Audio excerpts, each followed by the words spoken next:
My name is Paul Cropper, and I'm absolutely not an expert in Yowies.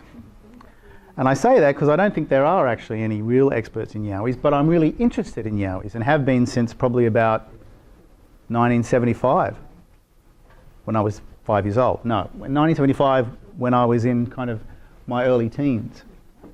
And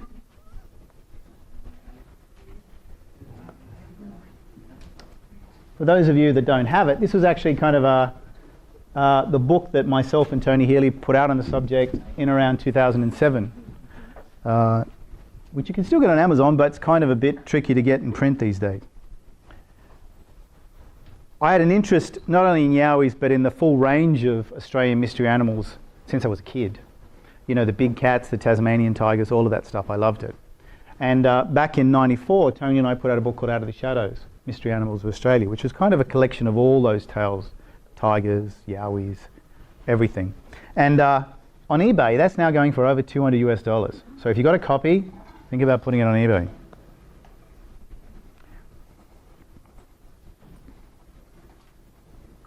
Technology. It always, So Yowies. Back in 1976, there was a couple of sightings in the Australian Capital Territory. And the head of the CSIRO Division of Wildlife came out with a statement basically saying, look, there's no such animal. Some responsible person would have seen it by now. The whole thing is ridiculously far-fetched. So, is that pretty much, has science spoken? Well, that's science's view. My view is a little bit different. And in fact, maybe what Mr. Frith didn't know is that there is this really consistent tradition, European reports and Aboriginal legends and stories stretching back to the Dreamtime, and really consistent over the past 250 years at least. Now, most of the reports, most of the Yowie stories that we have, the legends and the modern day reports, really cover the east coast of Australia primarily, with from the tip of Cape York all the way around down the southeast of Australia, Victoria, South Australia, and some in West Australia too. But it's probably true to say that Yowie stories reports are from the entire continent, even the desert centre. Crazy as sounds. So I'm going to take you on a journey. It's going to be a journey through Aboriginal tradition up to early European reports to some of the more interesting modern day cases. So let's visit Aboriginal tradition and culture, which is really rich with stories of creatures that seem pretty similar to what people call Yowies today. Across Australia, there's, I think, more than 200 Aboriginal language groups. This is kind of a map that's showing them. And I was trying to work out kind of how many of these groups have hairy man traditions, and kind of we're working on another book.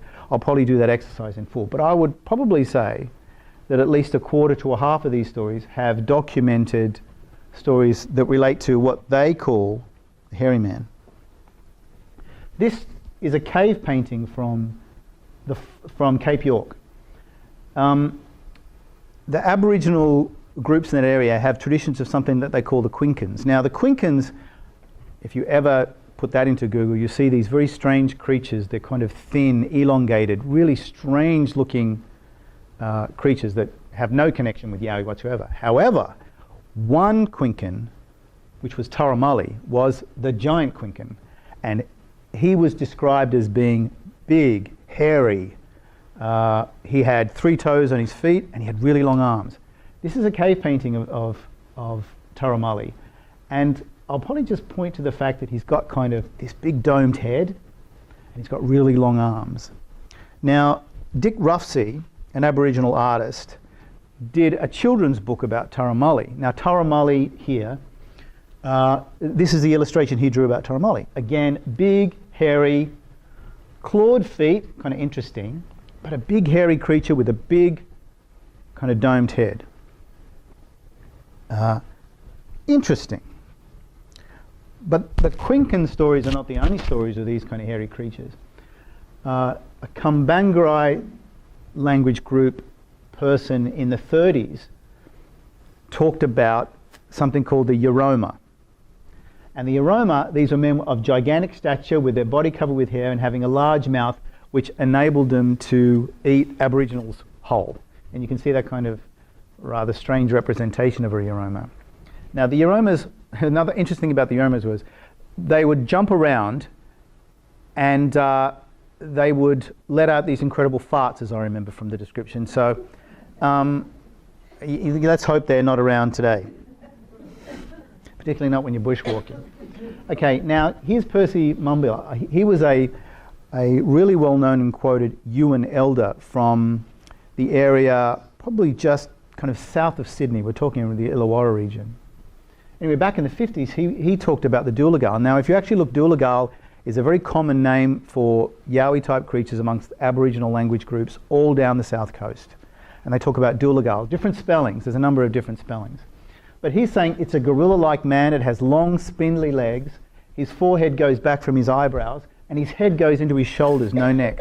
Now remember, that's a pretty common description for like even some of the Bigfoot stories where we're talking about a creature that has no neck, kind of interesting, common thread of tradition. Take Percy's description. This is an actual eyewitness sketch that some kids of an animal they saw, and link that to what we just talked about, Percy's description about it being kind of tall, hairy, gorilla-like, no neck and long arms. It's pretty much a match for a modern European Yowie report. Interesting, but let's continue. Central Desert. So the stories aren't just the Aboriginal stories aren't just restricted to the coastal regions. This is actually Central Desert around Alice Springs, the Pankalagu. The Pankalangu. Anyway, this children's book and kind of very naive style drawings talks about a small boy who ignores his parents' advice, goes out and comes face to face with this huge creature with wild eyes, knotty hair and long sharp nails and teeth, the Pankalagu. Again, tall, hairy, scary. Actually, this is kind of an interesting link because in a lot of the Aboriginal stories, the hairy man is used as a way to scare children or to make them behave. Be careful, the hairy man's going to get you. But is it just like a fairy or a scary story? No, Aboriginals today will actually say, no, it isn't. It's a real thing. I mean, of course it was used to scare, but it's not just a fairy story or a scary story to scare children. This is an Aboriginal, some Aboriginal artwork about the Pankalagu. Again, kind of not much of a neck, big body, not a lot of detail, but big and scary.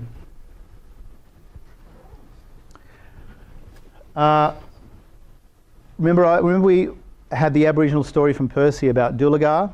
This is another spelling, again from a Darawal artist by the name of Colin Isaacs, which I actually ended up buying some artwork that he did. So he's a modern day Darawal artist, and he firmly believes in the story of the hairy man, and he actually did some artwork with a hairy man theme, and that's the hairy man on the left chasing some guys in Speedos. Other Aboriginals wearing Speedos. But as you can see, hairy, not much of a neck, and scary. So again, another link in the, I guess, hairy man chain. Another Aboriginal story, this is from the far north coast around Mullumbimby.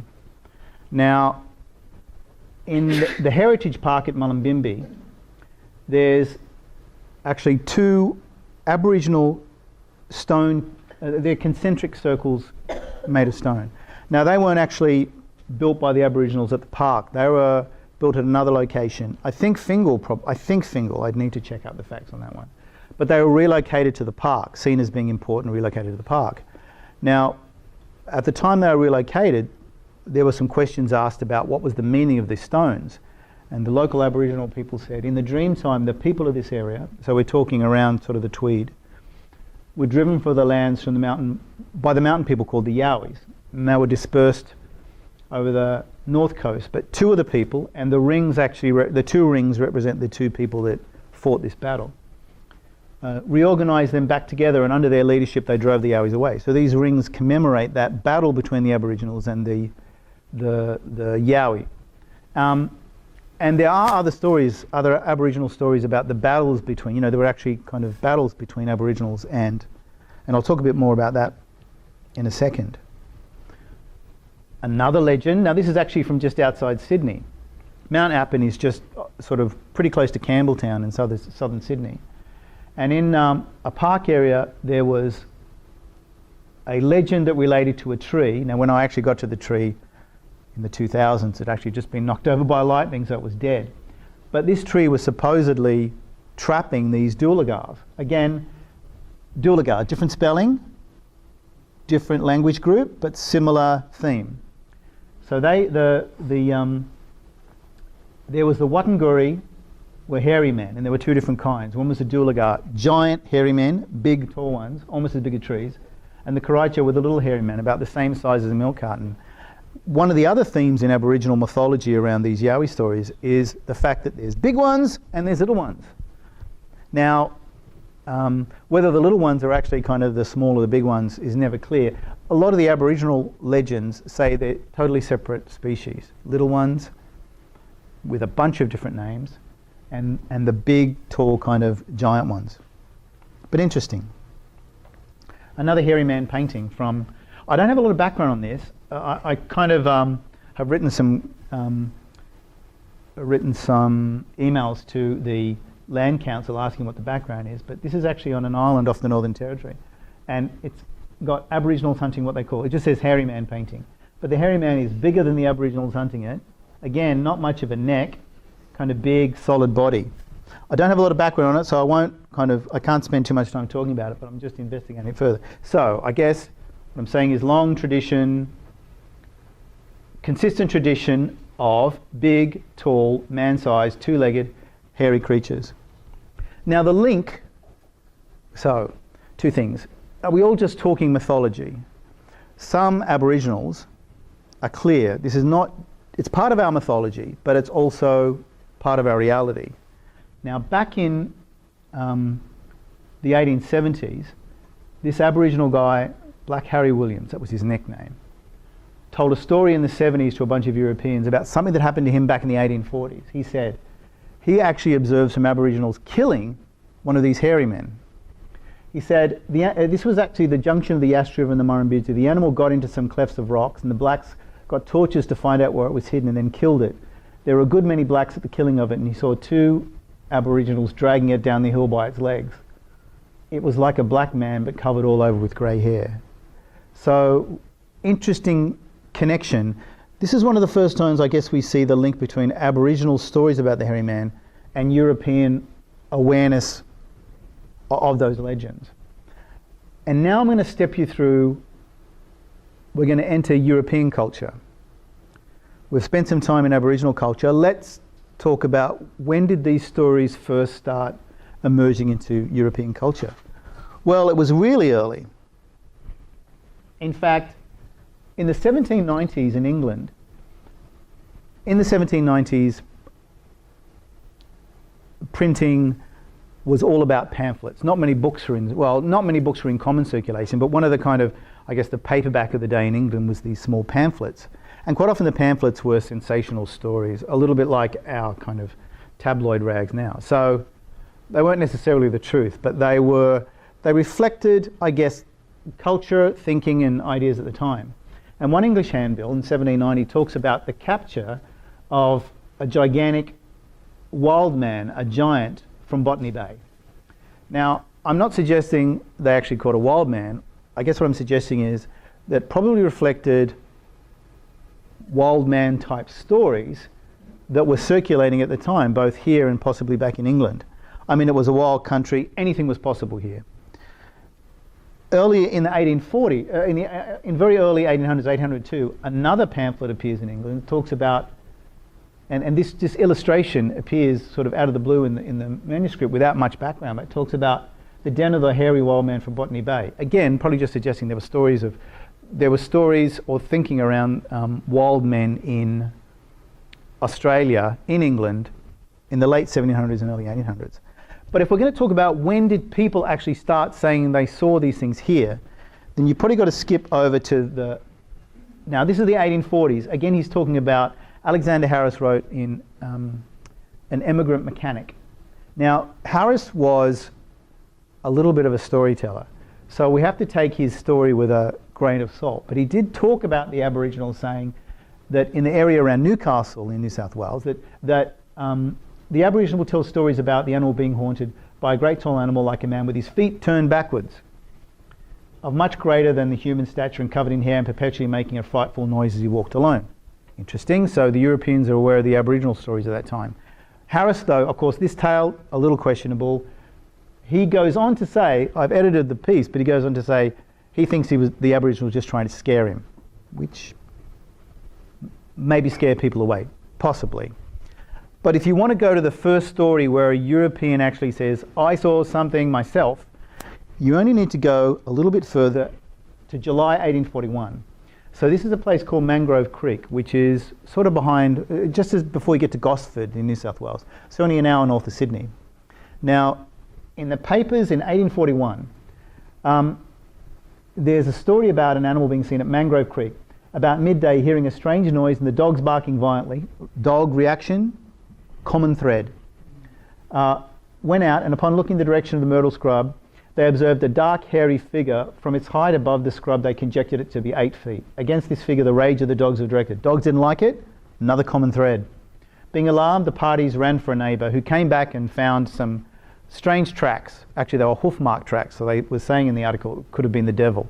But nevertheless, this is pretty much, you could take that translated to 2 weeks ago, and you've got pretty much a modern day Yowie story in a place where there's reports today. So Mangrove Creek was probably the first, I guess, claimed eyewitness report of a Yowie that I've come across. There might be others, but I haven't found them. From that period on, there's this consistent thread of Europeans saying that there were gorillas loose in Australia. And in the early days, for all they knew, it could have been possible. Australia was an unknown country, and anything was possible. So they talked about Australia gorillas. Oh yeah, we just saw another gorilla. Really? They would know what a gorilla looked like, or a few people would, because as early as 1865, there were actually specimens of gorillas in the Melbourne Zoo. Remember, the gorilla was only discovered in around the 1840s, 1850s. Someone check. Maybe 1850s. But very quickly, we had specimens of gorillas, stuffed, of course, in Melbourne zoos. In Sydney Zoo, I'm not sure, possibly, but we had them in Victoria. But the gorillas were all the rage. And when people were seeing these strange things, they were linking them to what they'd heard or read about gorillas.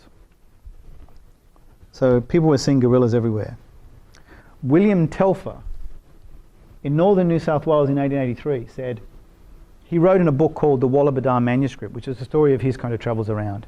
He wasn't really all that literate, but in one of the stories of this manuscript, he said, he was actually up northern New South Wales. And he said, I heard a curious noise, went to see what it was, about 100 yards away. It seemed the same as a man, only larger. The animal was something like the gorilla in the Sydney Museum, of a darkish colour and making a roaring noise going away. So he'd seen the gorilla. Well, I'm working on the presumption that he'd actually seen that there was a specimen of the gorilla in the Sydney Museum, and he'd seen it, and he compared to what he saw as looking like a gorilla. Now, looking at a few of the really other interesting early reports, William and Joseph Webb lived in the area of Tidbinbilla, near where the big station is in the space thingamy. You know what I'm talking about, in Tidbinbilla ACT. In 1885, they were out moving stock around and have an encounter with this creature, fire a shot at it, it leaves blood, creature runs off. One of the people, not the Webb brothers, but there was somebody else with them, I think his name was Alexander Hamilton, another person, in 1885, who was also there when this experience happened. Alexander Hamilton sketches the creature. He sketches what he saw. And that sketch was in the family as this incredible family heirloom. You know, it was treasured as part of something in the family history. This is what he sketched. Now, it's kind of a bit crazy, but again, let's look at the central themes of what he was describing something big, hairy, with a head set into the shoulders, and interestingly, in its left hand, it's holding a rock. Now, in a lot of the modern day reports, Yowies like to throw stones, apparently, but it's a really interesting kind of quirky sketch done by someone that was there at the time, quite kind of unique. Probably, I guess, since it was done in the 1880s, maybe one of the first sketches of one of these creatures.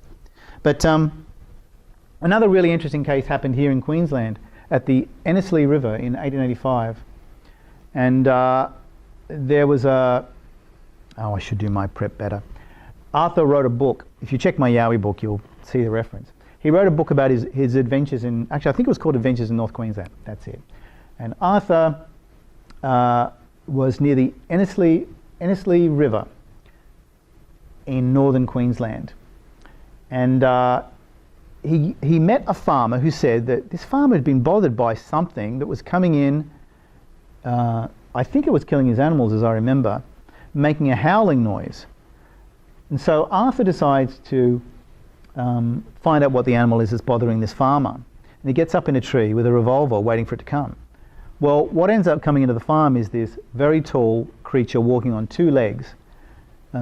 Arthur shoots it, and in his book he said it just turned out to be, he said it was a monkey. But this thing was as tall as a man and hairy. And in fact the book's actually got an illustration of Arthur very bravely running like crazy from this gigantic monkey. Well, actually he called it the wood devil. So he never used the word Yowie, but he just said this thing was the wood devil. He shot it and killed it, and he said, I think the term he used was Egyptian monkey, but no Egyptian monkey is the size of a person. I mean, certainly from the sketch it looks like this thing was as big as Arthur was. Interesting. Another story, another interesting story of a creature encounter in the 1800s.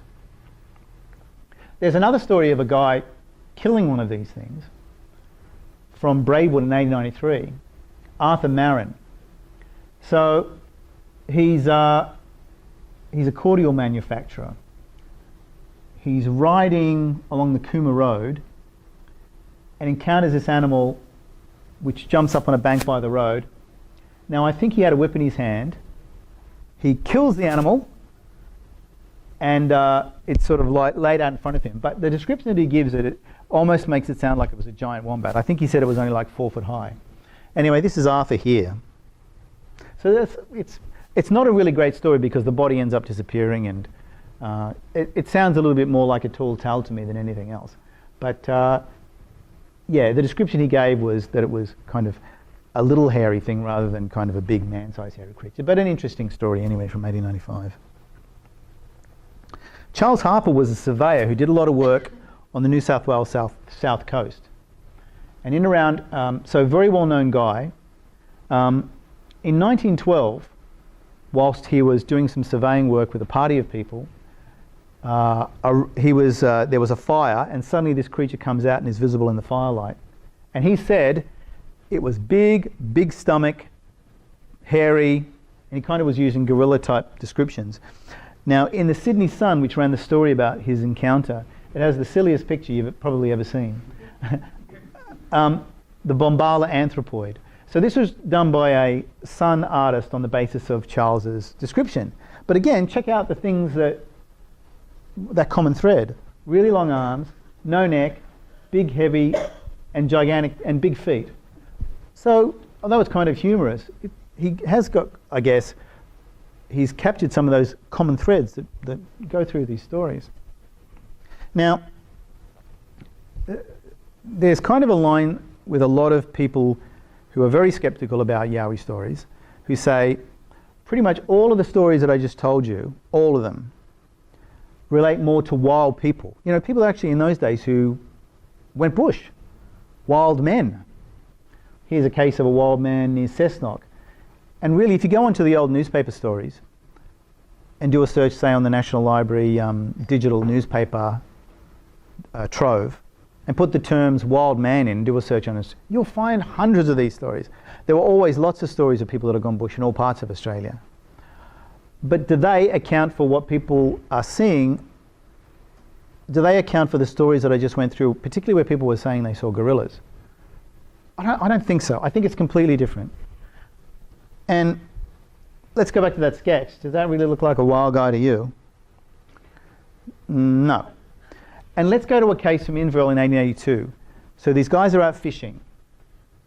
And he said, these two guys are fishing. There's a splash in the river. Something's thrown a rock into the river. And he thinks, what the hell's going on? Another rock into the river, splash. Turns around, sees something in the bush. He says, which made me cry to his companion, oh my God, we are done, there's a gorilla. Don't run away, let's see what it is. And jumping onto a neighbouring rock, he saw what he believed to be a gorilla. The unknown rapidly disappeared. When Skinner saw the supposed gorilla, he would be about 20 yards from it. He describes a covered with hair, head and ears resembling a monkey. It stood upon 2 feet and had arms and legs. The eyes were very large. Booth's view of the creature was back. The back was covered completely with brown hair, fully 5 inches long. That's not a person. It just isn't. And let's take another case. George Summerall had an experience in 1912. Mr. Summerall says it was like a huge ape standing about 5 foot high and covered with long grey hair. It had 4 toes on each foot. It appeared to have a low receding forehead and little or no chin, and emitting a growling sound disappeared in the bush. That's George on the left. That's not a wild person as far as I'm concerned. And most of the stories here aren't wild people either. It's not hard to weed them out. I talked about kind of the Aboriginal, and I talked about the early European stories up to the early 1900s. But there is a continuous thread.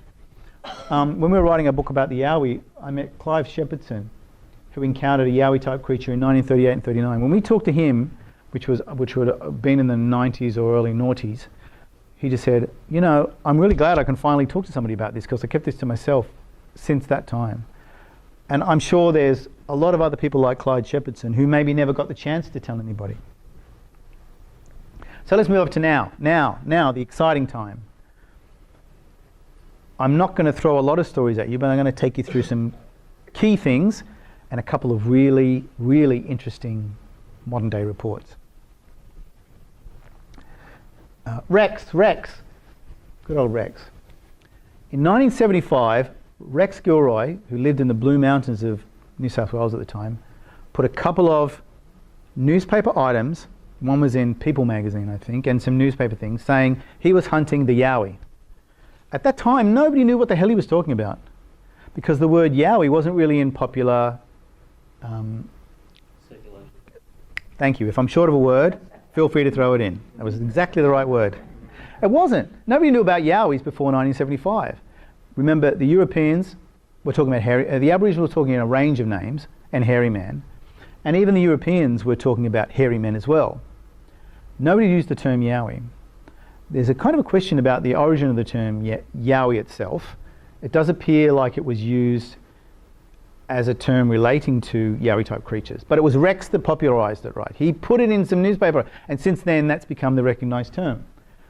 But people were going, what the hell? Australia? I remember in 1975, 62, 75, I was 13 years old, and I read one of these stories. I thought, that's awesome. We've got Bigfoot here. That's great. Met Rex and got interested in the subject. It was his stories that really got me interested in this stuff. So that was in 75. In 1977, a historian in Canberra, Graham Joyner, wrote a book, a little tiny little publication called The Hairy Man of Southeastern Australia. And it was a collection of some of those old cases, like the ones that I showed you, talking about these encounters. Graham believes that the hairy man has got nothing to do with the Yowie. He thinks the Yowie is a complete modern fiction and has no connection with the earlier stories. Nothing. He thinks the hairy man was some kind of unknown marsupial, which I'm afraid the evidence doesn't support that at all. The hairy man and the Yowie, whatever they are, I'm convinced are the same thing. One consistent, continuous thread. So I think, I don't agree with Graham at all on that.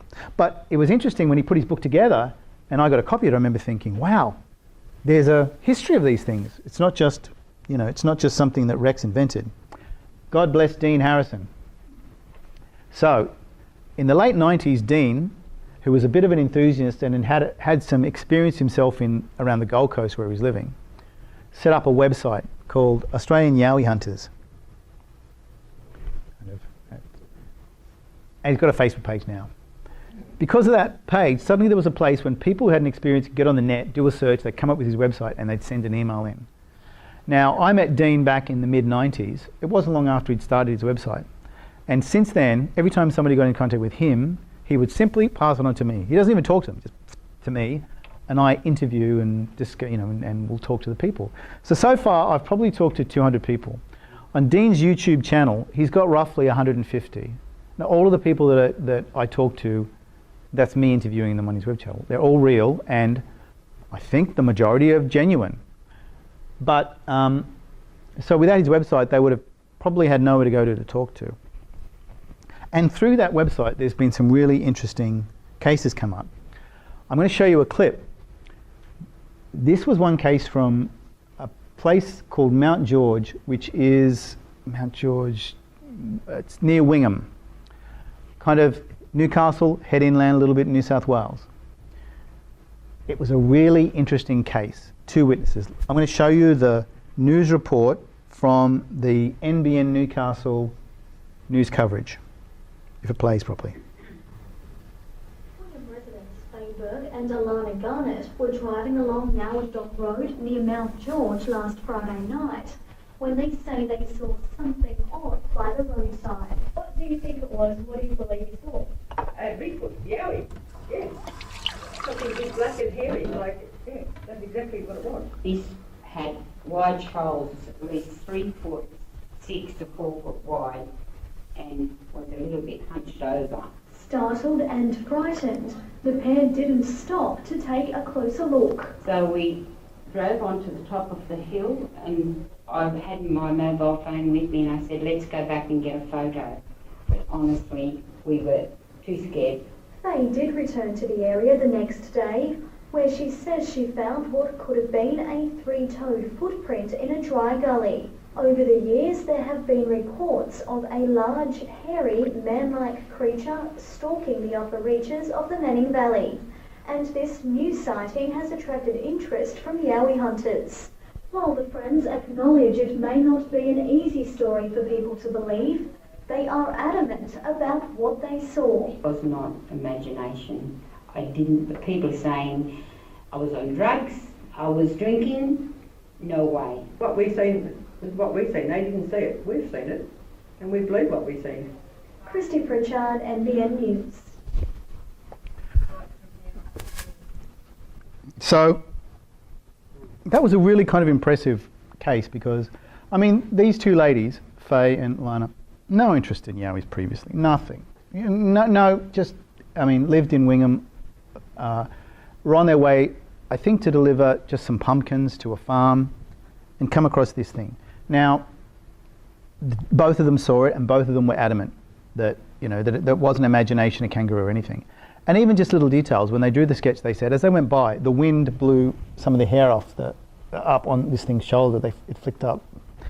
And this is the sketch that Faye did of the creature they saw beside the road. As they drove by, it was just on the left. So Faye was driving, Alana was on the left in the passenger side, so she wouldn't have been more than, if you looked at the ditch, maybe that far away from this thing. And it was down in the ditch, was down in the gully at the side. But this is the sketch that she... So, are you going to tell me that's a kangaroo? I don't know. So multiple witness sightings are difficult to discount. Not impossible, but just difficult. I mean, really, that was an excellent report. I want to talk about some of the places that are real hotspots in relation to these stories. And there's 3 kind of ones I'll just focus in on. One is the Gold Coast, particularly the area of the hinterland behind the Gold Coast. Secondly, the Blue Mountains of New South Wales and the South Coast. I'm going to focus on the stuff which interests you guys, which I guess is the stuff up here. Best of all, Lookout has been the site of multiple encounters up here, multiple. And one of the most interesting one happened actually on the slope in a school campsite on the slopes that head back up towards the Best of all Lookout there. It's a school campsite. I think it's called Kunjawarra now. But does anybody remember Bill O'Chee, the National Party senator? Yes. Okay. Bill had an experience at a school camp. A National Party senator going on the record and saying, I saw a Yowie. But that that particular case is really good because he mentioned that a whole bunch of kids were with him when they saw it. Now I talked to one other guy that was there who's currently a tutor at the school he's now a tutor at the school that they both attended when they were at the school camp and saw this thing.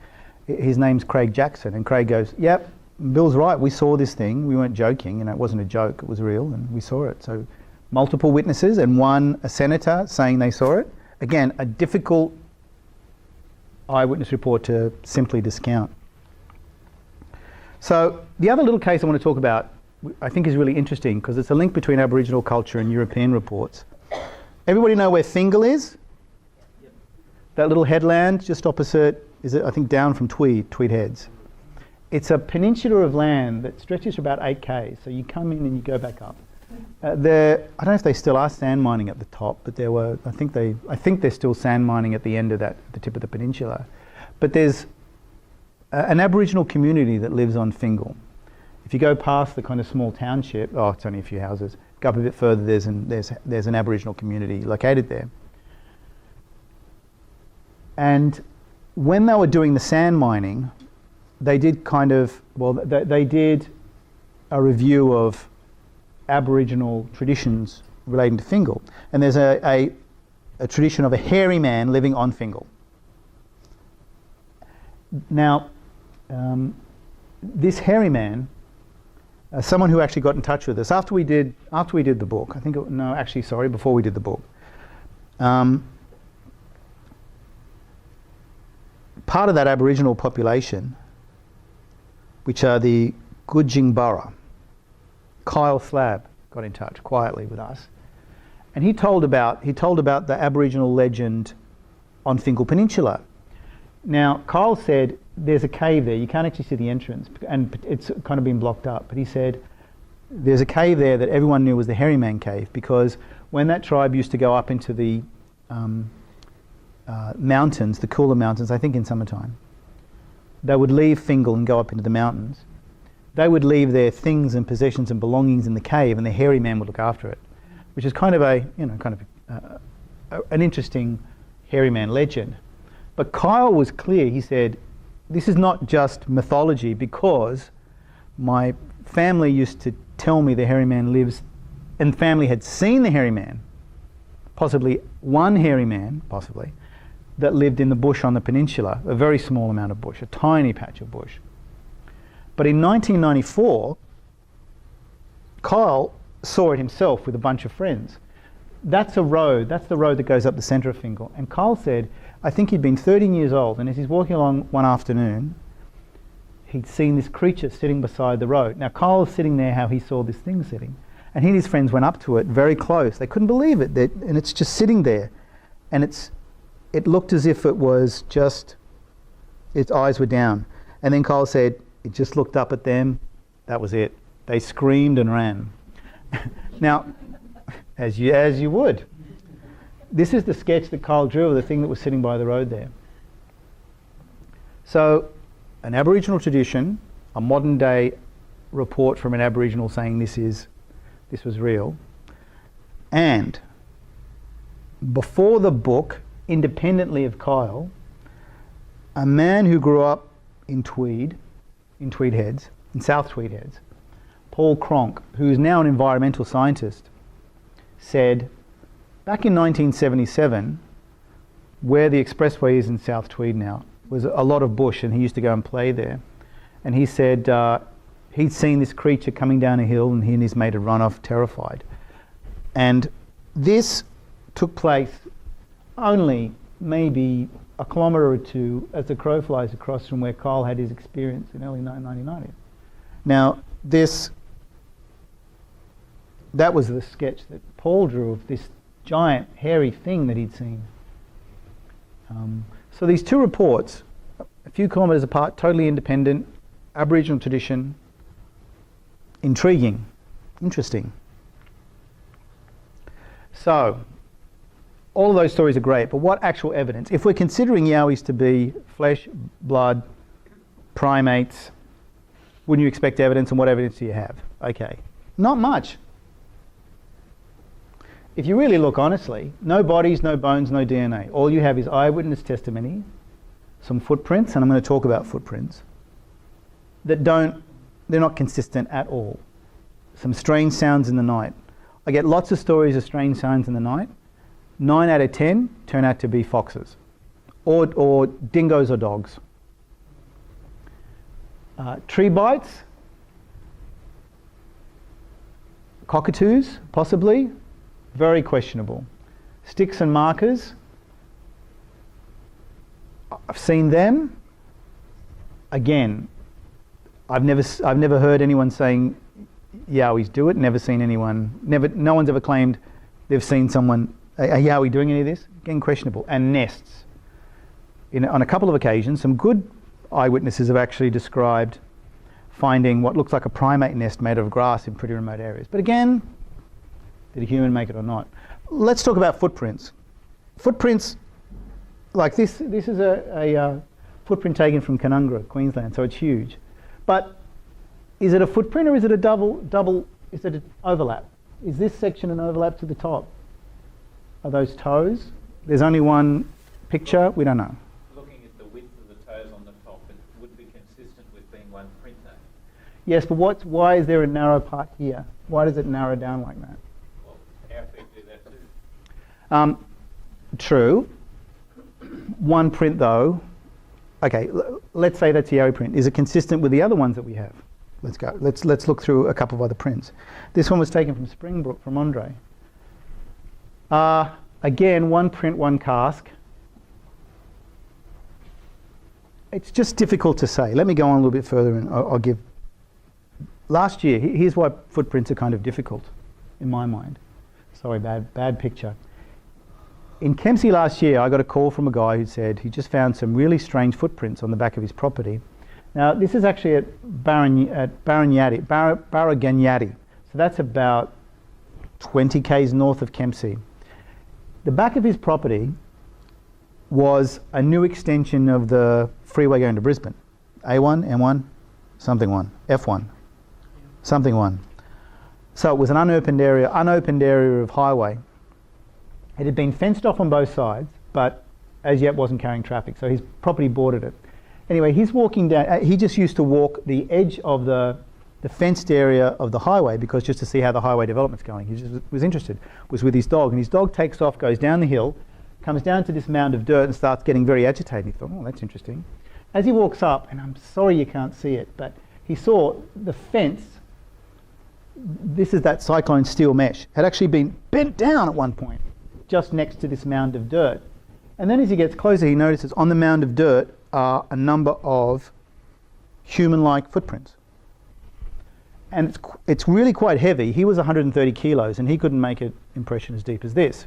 So he didn't go straight to Yowie saying I'm a Yowie. He actually went to a Facebook page in the Tweed Valley saying, does anybody know who I talked to? I just found some weird prints on my, and somebody said, oh, go to the Yowie Hunter site. So by a roundabout route it comes to me and I think, footprints, awesome. So in the little car in my Jimny I got meep and headed north on Friday night. This was a week after it had happened. So the prints were along the top of this ridge, and really interestingly enough, in a direct line from this ridge to the other side, the cyclone fencing on the other side had been bent down as well, in a direct line. And what he found later, as he walked, he actually kind of went around the end of the fence, because the fence actually ends only just to the right here. He went around to the fence and had a look in the clay in the center of the freeway were more prints in a direct line between both lots of fence damage. So, oh, darn, I can't really show you. Except to say it's kind of a human-like impression. Yeah, just for a second, see if it comes up a bit better. No, it's still not particularly good. This was after a lot of rain. But you can see sort of the edge of the toes here and the kind of a heel up here. Anyway, something had very obviously walked. I'll see if I can get it better. No, you still can't see the damage. No, sorry about that. Aha, that's a little bit better. So this was in the clay in the middle. So there's a heel, and you can see this looks like a left foot and a big toe just here. But the problem was And this was the cast. He took one cast. We ended up taking a couple. So the casts were 29 centimetres long and about 8.3 centimetres wide, which is completely within the range of a human foot. And there's nothing in the morphology of that to suggest it isn't a human foot. Now, so to my mind, unless something screams out that this isn't a person, then it's a person. And that's the problem with, I guess, a lot of the footprints. We either only have one photo to go off, or even we had a good sequence. So somebody big and heavy was running around the middle of Kempsey in a very remote part with bare feet. And I even sent a copy of all the images across to Jeff Meldrum, who's a guy in the States who's very interested in Bigfoot, a professor of anthropology. And he said, it's a person. It's a guy. It's a person. A big heavy person. So even though, if you took it at face value, wow, something bent down the fence, something ran across a very, a remote part of the freeway, something that was very heavy, but it's a person. So, and a lot of the footprint evidence is like that. It's just, it's not really evidence of anything. So, everybody wants answers. What are Yowies? Is it an undiscovered ape? Is it some form of early man? Is it paranormal? Sometimes that's or some of my friends consider it to be an Aboriginal guardian spirit. That's kind of more on the pro side. On the it's all rubbish side, it's like it's complete hoaxes and misidentification, or it's a sociological phenomenon. Now, a couple of people have written on the fact that David Waldron, a guy out of Victoria, wrote a book on big cats, and his pitch was, there's not really big cats in Australia. What's happening is Europeans have been shifted into this very alien culture, and they kind of have their fear of this strange and alien landscape is driving them to create monsters to inhabit it. I don't think so. The other arguments along that line are that people need monsters. You need them. We invent them because we need them as a society. They serve a purpose. Or another one was that perhaps, a few million years ago, Homo sapiens was being probably, attacked by Neanderthals or even earlier, and somehow in our genetic makeup we have some kind of race memory of these kind of encounters. And so when we end up in the bush, we imagine these big hair-covered monsters. Well, what do I think? If there was an undiscovered ape running around Australia, I think somebody would have nailed it in a four-wheel drive, if I'm perfectly honest.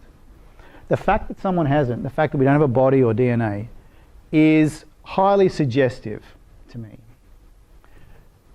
The other explanations, relic hominid, like is it Homo erectus? So Homo erectus didn't make it to Australia. It only made it as far as Flores. The water gap just meant that the only early men that made it here were Aboriginals. So there isn't any evidence yet that there is any. And again, just the fact that no one's actually nailed one with thousands of four-wheel drives crisscrossing all the bush trails just makes it unlikely. Paranormal entity,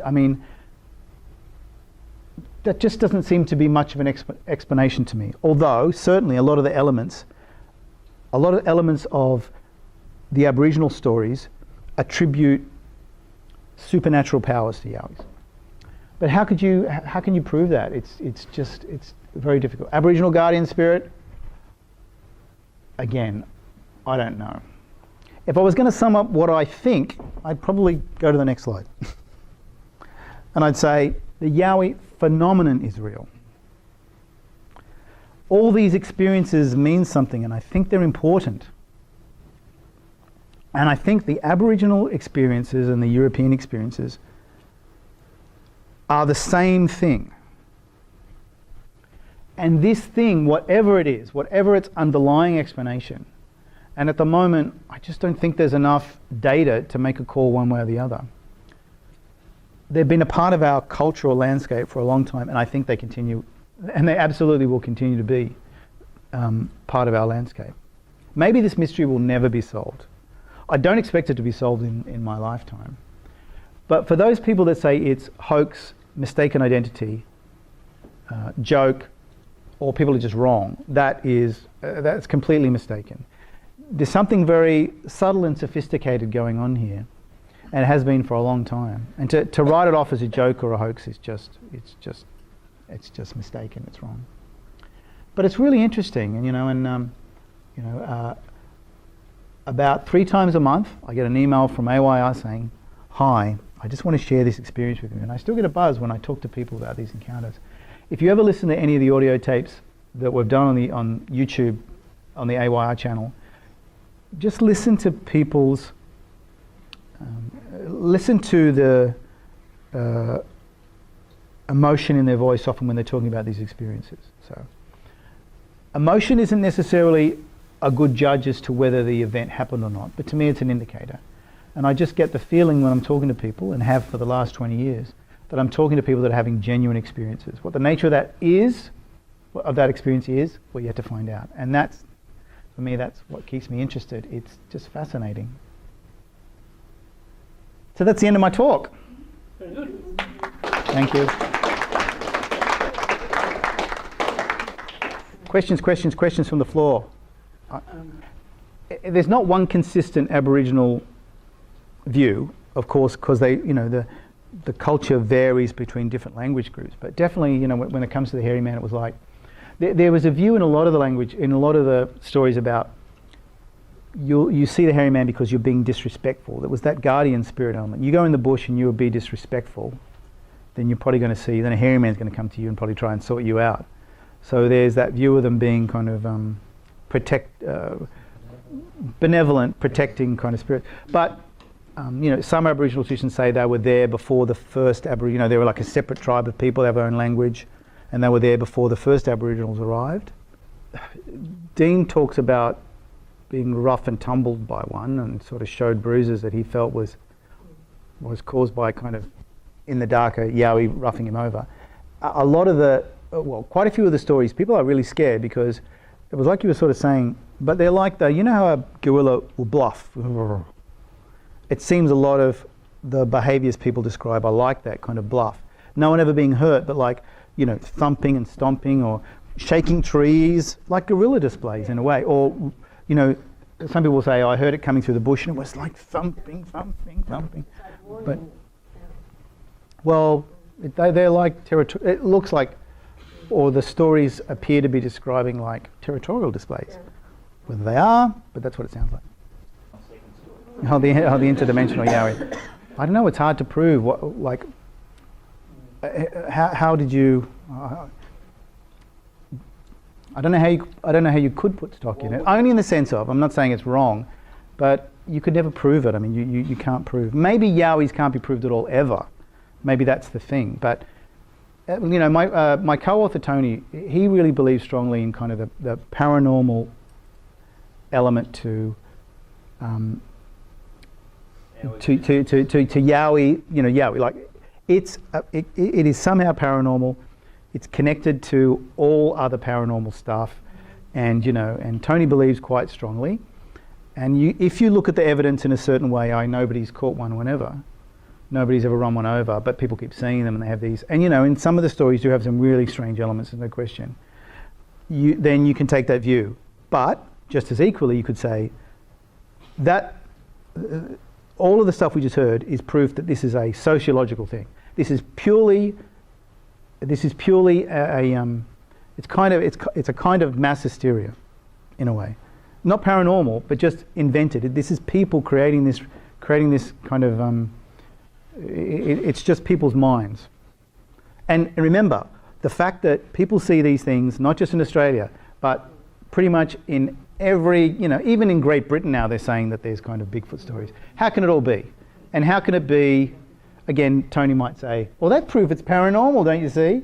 It could just as easily be a sociological phenomenon linked to what I was saying. Perhaps it's a race memory of when we're all being chased by us. If you put a human being into a dark, wooded spot, perhaps somehow we connect with the fact that for generations our ancestors were chased and eaten by big, hairy things. just like the Yowies that we see. I mean, we were. And that would have happened over millions of years. We would have been hunted in the dark by big, hairy creatures. Somehow, in the right conditions, can we connect with that psychologically connect with that kind of reality and imagine it? Maybe, but how do you account for like two people in a car? Just about a month ago, through the AYO website, we got a really good Yowie sighting from a chap, and this was out on a big remote cattle property, and they'd been mustering cattle.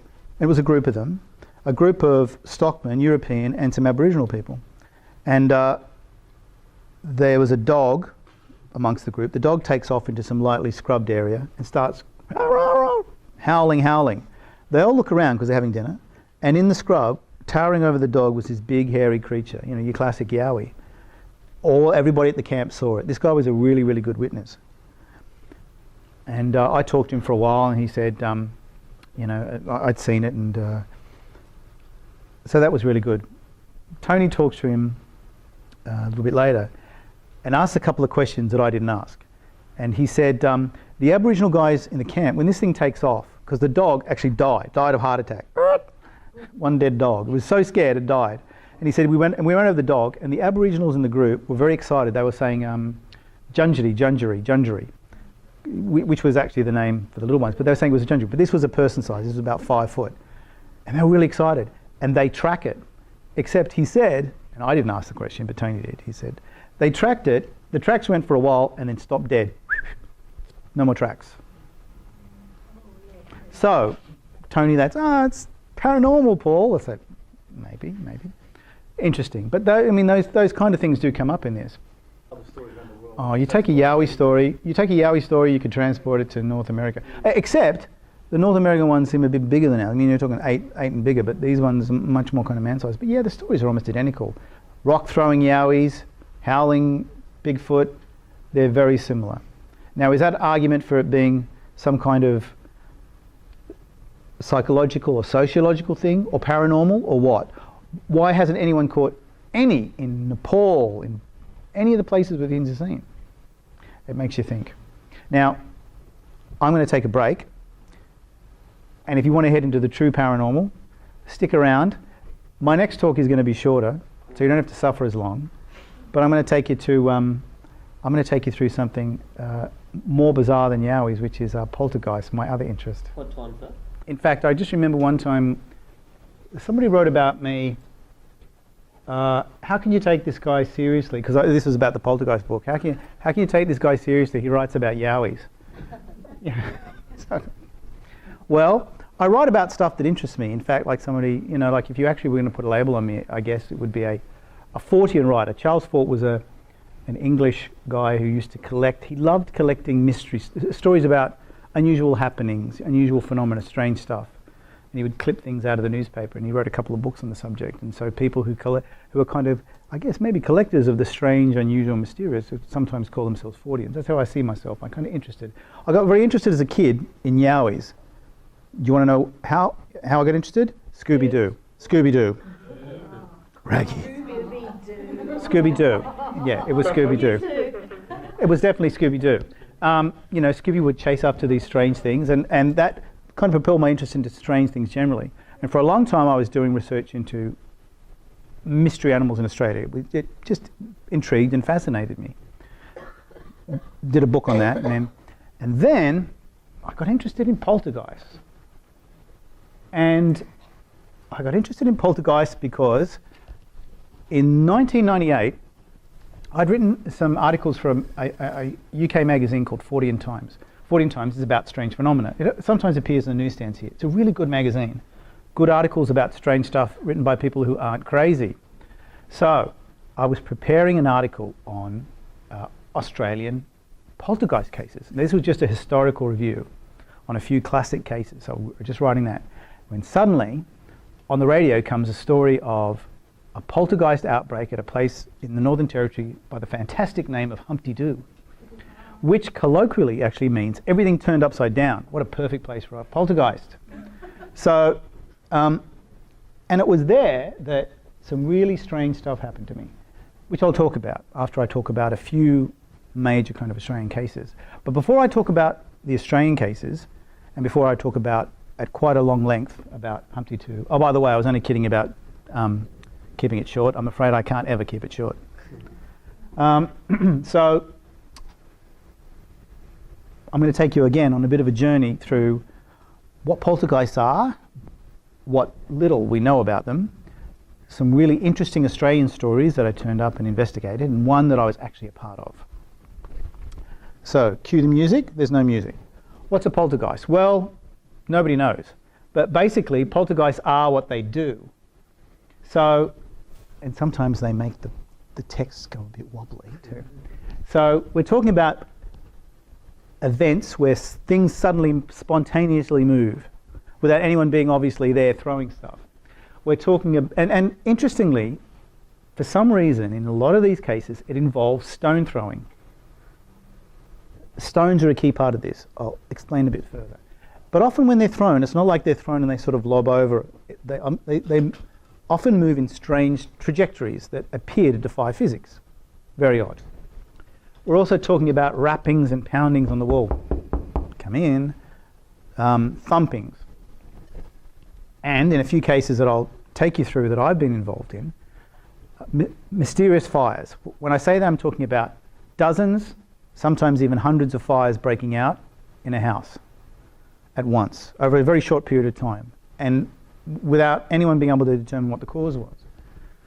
Occasionally, sometimes people see apparitions like you've seen, I guess, your kind of normal haunting. Sometimes water will leak through the wall or pool in puddles and no one can work out where it comes from.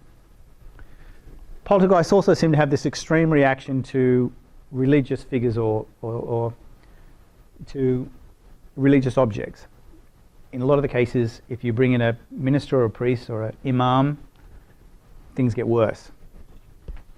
And in some instances, poltergeists will actually talk to you. Rare, but it does occasionally happen.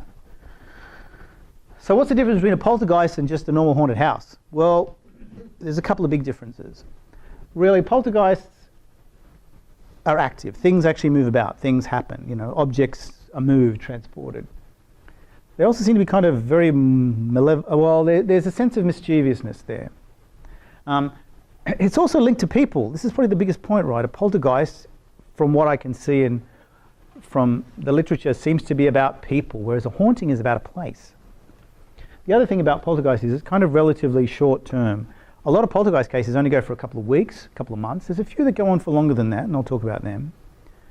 Whereas hauntings tend to be really long term, over a long period of time. In hauntings things rarely move. It's generally that kind of benign, you know. It tends to be over a very long period of place, and typically when you're talking about a haunting, it's like, oh, I had this, I felt this thing, or I saw a ghost, and it's a very individual thing. Poltergeists tend to involve a lot more people. And for me, that's why they're kind of more interesting, I think, because things actually happen that you can see, can observe. What causes poltergeists? Well, there's a couple of theories. One is that spirits of the dead, you know, spirits. The spirits are doing this. Or you know, demons. A common explanation. Psychokinesis. Okay, that is the supposed ability of some people to be able to move objects by the force of their mind. Totally not proven, but some people use that as what they believe is causing poltergeist phenomena. It's somebody actually, consciously or unconsciously, causing this thing to happen, or even a mixture of the above. What we do know, and it's certainly backed up in the stuff that I've been involved with, it usually involves young kids, either a young girl or a young boy, more often than not a young girl, generally between the age of 11 and 13. A common thread seems to be the focus of it. Remember, poltergeists are about people. Often there's a focused person that things seem to happen more often around. Unlike the Steven Spielberg movie, which I think it was caused by the Indian graveyard. Never actually found one of them. But it does seem to focus around people. And I talked about psychokinesis, but in a lot of the literature about poltergeists, the explanation proposed is that this young person somehow, because of inner conflict, things hidden, things suppressed, is somehow able to project that as an energy that can move objects, do things, and cause all of the phenomena we see in a poltergeist experience. How this happens, no one could ever tell you. But that's what's proposed in a lot of the poltergeist literature, that's what's happening. This young person somehow is able to do this for a period of time, then it stops. Again, that is in the cases that I've looked at and in my own research does support that proposition. How it actually happens, absolutely no idea. One of the things though that I've noticed, and again, this is part of the cases I'll talk about, that many cases have a mix of what appears to be real stuff and hoax stuff, which makes it very frustrating for anybody to get to the bottom of what's really going on.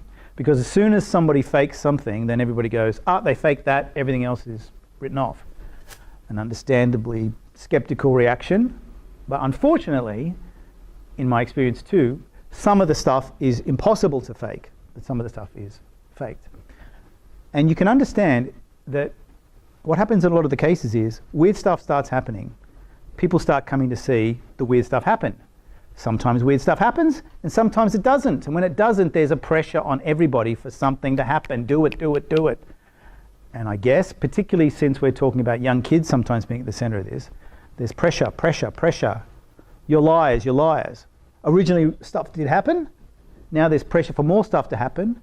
And I guess there's a big temptation to do something on demand. And I can talk about how I think that has happened in one or two of the ones that I've been involved with. But again, perfect fuel for the skeptic to write off everything. But I think that's a mistake, a real mistake. So now I haven't updated this yet, but for a while, and I still do it now actually, I was sort of keeping an eye on the international news media for poltergeist cases. This is cases that I guess match the listing of phenomena that I mentioned before. And there's an awful lot all over. Interestingly, mainly third world countries. But this might not be a good guide as to where poltergeists are active. It's only where they're actually appearing in kind of news stories that I could find. So you can see there's a lot. Africa, South Africa, Zimbabwe, pardon me, France, India, Indonesia, Malaysia, Thailand. And interestingly, the majority in those places, or the majority that I was picking up in these news searches, were these cases of fire poltergeists, which are really, really interesting. So, yeah, there's a lot of cases. I'm going to talk about three that I actually personally investigated. And after my experiences in the Northern Territory in 1998, I got really interested in these cases, and I thought, okay, if one comes up that I can get to in a reasonable amount of time while it's still happening, I will. So I visited three places where there were active cases. One was in Malaysia in 2011, another one in Ho Chi Minh City, which used to be Saigon, in 2012, and I went to Turkey in 2012. Man, I was crazy. I went to Turkey, I went to the eastern part, which is the Kurdish part, which is now like full-blown civil war. And then the city I went to meet this family, they'd moved down to the border with Syria. I went to the border with Syria. I think I was nuts. So, but it was an interesting case, and I'll tell you a bit about that. But let's start with Malaysia. Malaysia was really interesting. This case was started in May 2010. This wooden house, a fire poltergeist in a wooden house, you think that would be a recipe for disaster, but the house never burned down. Weird thing number one. This house is in the northern city of Kota Bharu, which is pretty much close to the border with Thailand. In the house was a 73-year-old widow, her daughter-in-law, who was also widowed, and two grandkids. One, have a guess. 13-year-old young girl who appeared to be the focus of what was happening. What was happening between May and December? Between May and December, the case was different. Between May and December of 2010, something was cutting up their clothing, and something was interfering with the food. I mean interfering like the lady of the house, the elderly lady, would be cooking food, turn around, do something, come back to the fuel, and someone had dumped spices or a fish sauce in her. She'd just been cooking it and something had dumped it in the sauce, a red sauce. so she was unusable. But it happened in the short time when she turned around. Towards the end of 2010, what was happening in the house changed, and suddenly fires began breaking out all over the place. It would break out on mattresses, that's a prayer mat at the top. The interesting thing was, whenever a fire broke out, they would discover it and be able to extinguish it, right? Now, that's the grandmother, that's the daughter-in-law, and that is the young girl, 13-year-old, who appeared to be the focus of everything that was happening at that house. So, and even when she went on a school excursion, and one time a jumper that she had burst into flames at school. So they got Muslim imams in to pray. After they prayed, things got worse. There were over 200 fires in that house, and in one day there was like 78 fires broke out. So I visited in 2011. So this was actually taken by a news photographer who turned up. Now, this is a Muslim country. In Muslim spirituality, the spirits there that are poltergeist-like, they call the jinn. So the jinn are the jinn are invisible creatures. I think they were created before man was created, and they can be good or they can be mischievous. So these people believe that the jinn were doing it. Now, interestingly, in Muslim theology, the jinn were created from the smokeless flame. Now, interestingly, and I'm not saying there's a link. I just thought it was kind of curious that the fire that was broke out in one of the cupboards that was taken by a news photographer who was there at the time has absolutely no smoke whatsoever. So, is it real? I went to the house, and while I was there were two outbreaks of fire. One was in some clothing behind a door in another room, and another one was a cushion that was on fire that they brought out to me. And I kind of had the feeling that a bit of a show was being put on for my benefit. However, in talking to the news reporter, in talking to a reporter and some neighbours, etc., I got the feeling that whilst what happened when I was there might have been staged for my benefit, possibly, that a lot of the other stuff there was hard to discredit, and it did seem like there was some genuine phenomena happening. The neighbour told me that they discovered a fire burning on a wet towel. So imagine trying to fake that. The other thing too is, this family, they were the object of a lot of local interest, but they hadn't tried to cash in on what was happening in the house. They weren't, they were a poor family, but they weren't actually charging anybody to come. They were very hospitable to me. As I said, I had a sense that a show was being put on for me, but in terms of the other elements of the case, it seemed like, again, it was that thing in some of these poltergeist cases is there appeared to be real stuff and some possibly hoax stuff. So, I don't know. I'd probably I think that was, whatever a fire poltergeist is, that was a fire poltergeist, on balance. And that was the grandmother and the young girl who seemed to be the focus of what was going on. The next case that I was involved with was really interesting, a little bit different.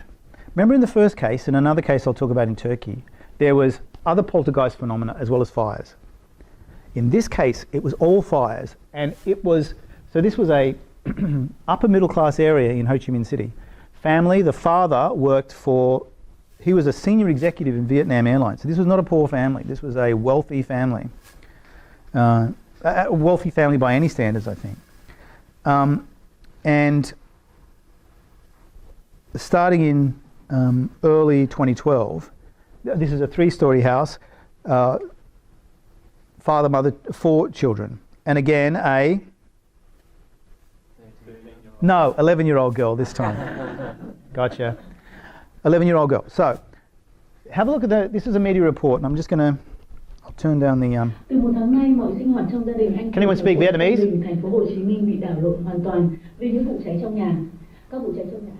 But the fire was breaking out on lights, wall switches, and light switches, clothes, fans. They kept, of course, they kept the fire hoses.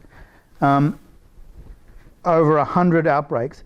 On one switch burst into flames 10 times in one day. They had the local electrical people around a couple of times, but they couldn't work out. It was nothing to do with the electricals in the house, and they checked that a few times. In May, just before I got there, the entire upstairs bedroom flamed up and was burned out. You'll actually see the ruins of the bedroom at some point in the discussion. Again, the focus seemed to be around this 11-year-old girl called Tui. And she was sent to stay with an uncle, and fires broke out at the uncle's house while she was there. So this is, I think, no, I don't think this is the father. I think this is one of the kids. Anyway, I'm not sure who this gentleman is. I'll point out when the father and the young girl appear in the image. So all of these fires breaking out, they can't work out why this is happening. It seems somehow connected to the electrical equipment. And when I went there, which was in May, that upstairs bedroom had just been burned out. And I interview the family. They're very protective of the whole. They wouldn't let me take a picture of her. They wouldn't let me do an audio tape, which I think was reasonable. Of course, I was trying to see whether they had a pyromaniac living in the house, because that was sort of my first guess, that basically someone's lighting them. They said no. No, because in some instances she'd been with them when some of the fires broke out in other parts of the house. And that's the girl there. And that's her father, just talking about it. So he was saying, no, that's not the case. That it wasn't. When I talked to her, and her English was perfect, internationally, schooled at an international school in the city, she just said, sometimes I get a bit of a funny tingling feeling just before the fires break out. I can feel it. I have this sense when things are about to break out, which was interesting. None of that other poltergeist phenomena stuff happened here. There was no movement of objects or anything. It was all electrical. And again, it did seem somehow to be linked to that girl. He's a bit open mouth. I think they're telling him the story of what's going on. And of course, that guy's open mouth. So Paul, did that subside after? Yeah, that totally faded out after I left. Just faded, nothing. Yeah. No more media coverage, nothing. No, but I mean the phenomenon itself. Yeah, it seemed to just peter out, stopped. And that's typical with poltergeist cases too. They go for a while and they stop. Now, the next one is a real kicker. This is in Turkey in 2012. It actually went on till 2016. Again, a fire poltergeist case. But this was really interesting. Started in August 2012. And again, that's a prayer mat up on the left. Remember in the other Malaysian place, there was a prayer mat, were burning? And similar kinds of burns. Actually, kind of, check that out. On the top, that weird semicircular burn. Well, okay, maybe not that similar. Anyway, so, and we had fires on the walls, fires breaking out on the ceiling. Is that inside a refrigerator? A fire broke out inside a refrigerator. So what happened was, so that's a good trick. So what happened was, the family, all these fires start breaking out, and the family think, what the hell's going on? Call the fire department come, can't find anything. Eventually in the house, things keep burning. So they pile all of their stuff outside on the balcony, all of their good, everything from the house. And then the fires go out there. So they think, holy goodness, what the heck's going on? They call the district governor to help, the district governor. He comes over, a big visit, big political figure comes in and brings a television cameraman, to film I'm helping this poor ravaged family. Anyway, on the way out, that cameraman, he suddenly gets a really hot feeling on the bottom of his shoe, and he takes his shoe off and finds that the whole bottom of his shoe's been burnt. And he doesn't know how the heck that happened. So, in that same city is a university. They contact the university comes out, the governor says, you've got to help these people. They bring out and they put cameras in all of the rooms. What happens next? No, not cameras caught on fire. I wish, no. Absolutely nothing. Nothing happened. Or fires broke out outside of where the cameras were placed. Hoaxing? Or a very smart poltergeist? You decide. So, I visited in April 2013. I think the next, that's one of the fires that broke out on the wall. So I visited in April 2013. It had actually started back in August. and I met them at that place on the Syrian border. And interestingly, apart from the fires, they actually mentioned that a whole bunch of other stuff, weird stuff, was happening. I took a translator with me, and the mother in the family said, I put a remote control down for the TV, turn to do something, come back, it's out in the middle of the garden. And plates, set the table for breakfast, turn around, do this, out, arranged in the middle of the garden. So again, the other set of phenomena was happening as well as the fires. But that case went on for about another 2 years after I left. Like, how is it possible that these fires could keep going and no one could work out why the heck it was happening? And interestingly, guess who we have in the midst of this? 12-year-old. No, it was a good try, but you could have stuck with the 13 and you'd be right. Yes. Happy 13 for 4 years. Yeah, it's a good point. This is Melek, which translates to angel. And this kid straight out of Poltergeist casting. Piercing kind of eyes, and yeah, everything was happening. In fact, at her school there'd been an outbreak of fire on a jacket she'd left there. She wasn't even there at the time.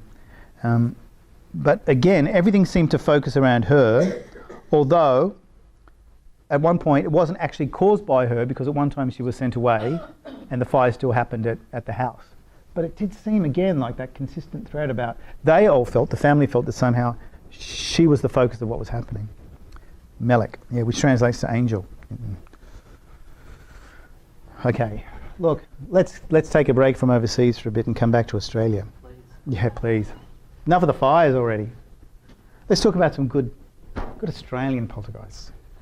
There's 3 ones I want to mention. Well, actually, 2, and then I'm going to talk at length about Humpty Doo. The first one happened back in 1949 at a place called Tarcutta, it used to be a whistle stop on the way down from Sydney to just after Albury.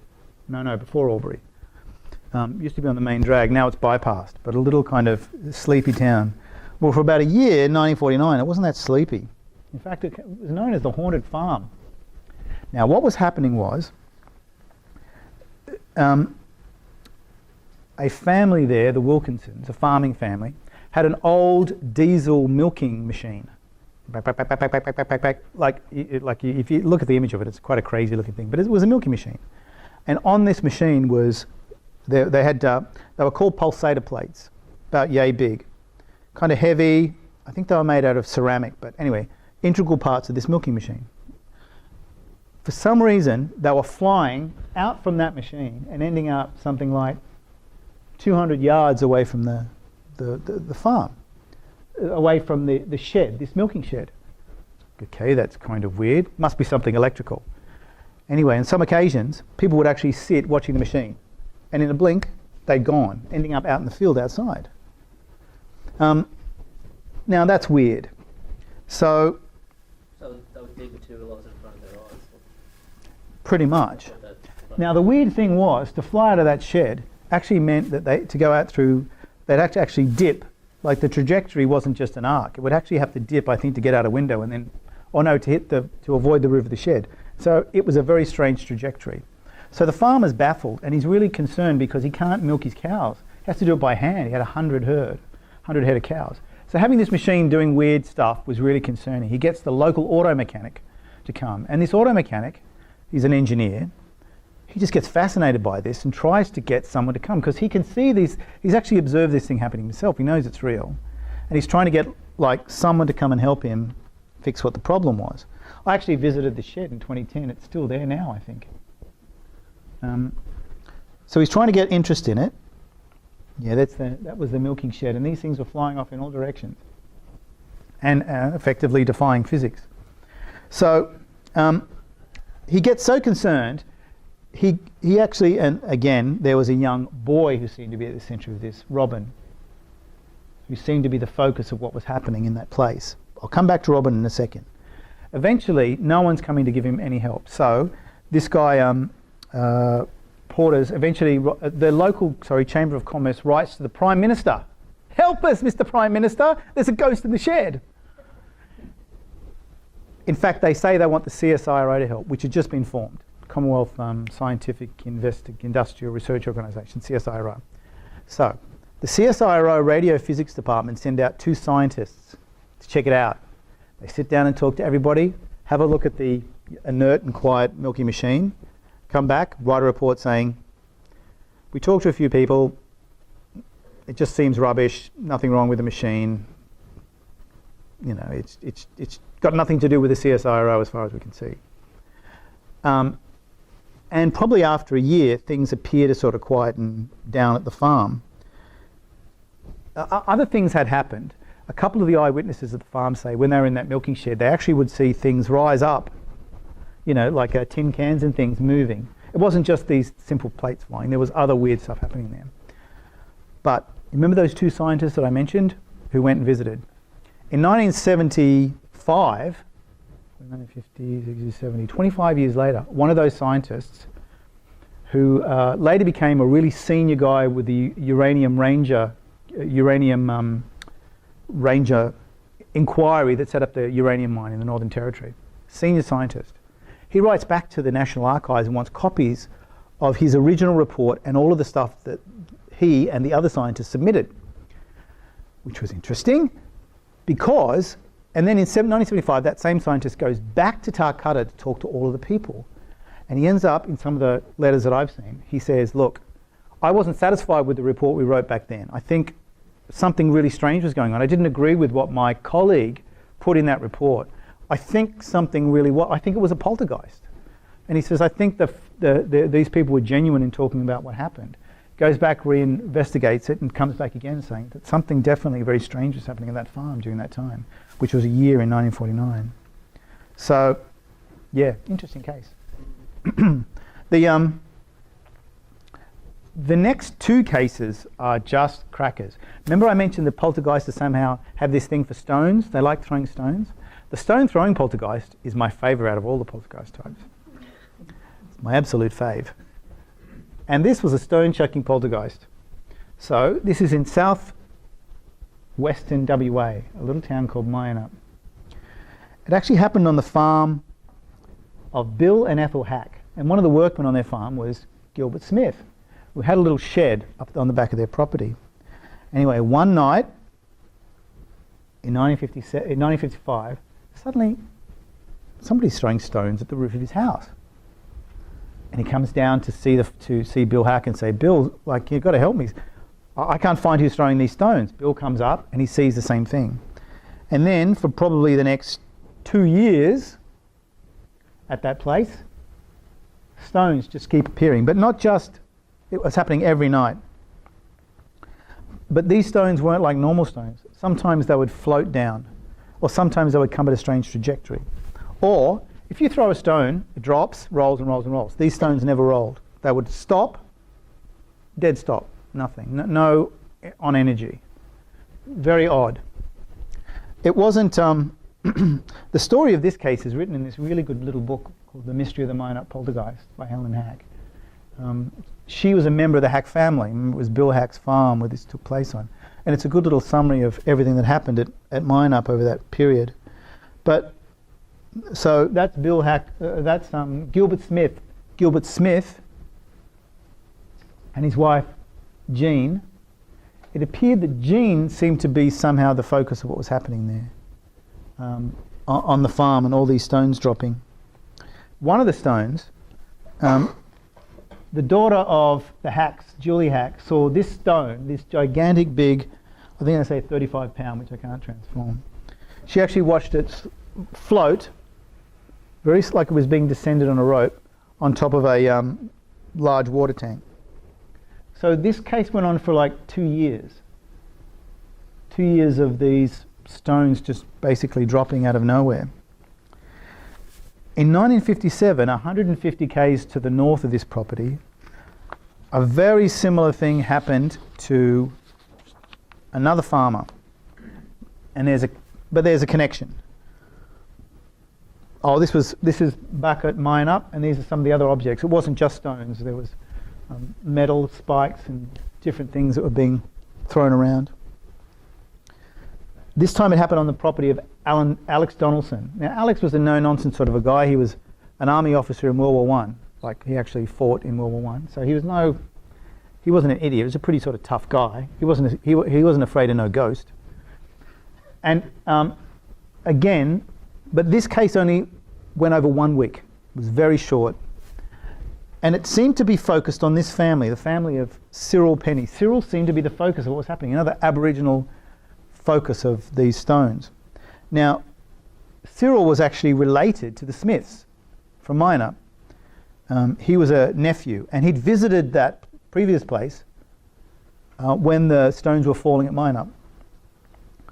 And the area around where things were falling was his campsite. And over the course of that week, often there'd be a lot of people just lined up waiting to see things happen, and quite often they would. And again, this was an open, fairly sparsely timbered location. There wasn't really a lot of places to hide, and these stones would just basically just keep dropping. So I don't know what happened to the Smiths. I never was able to contact him and find out anything from the family. But again, this was a fairly short-lived event. It only took place over the week. But over that week, a lot of people saw the phenomena and, were pretty convinced that it wasn't a hoax. Now let's get down to the real nitty-gritty, which is Humpty Doo. So this is the house. Okay, so I gave you the backstory before about Humpty Doo. The backstory was, in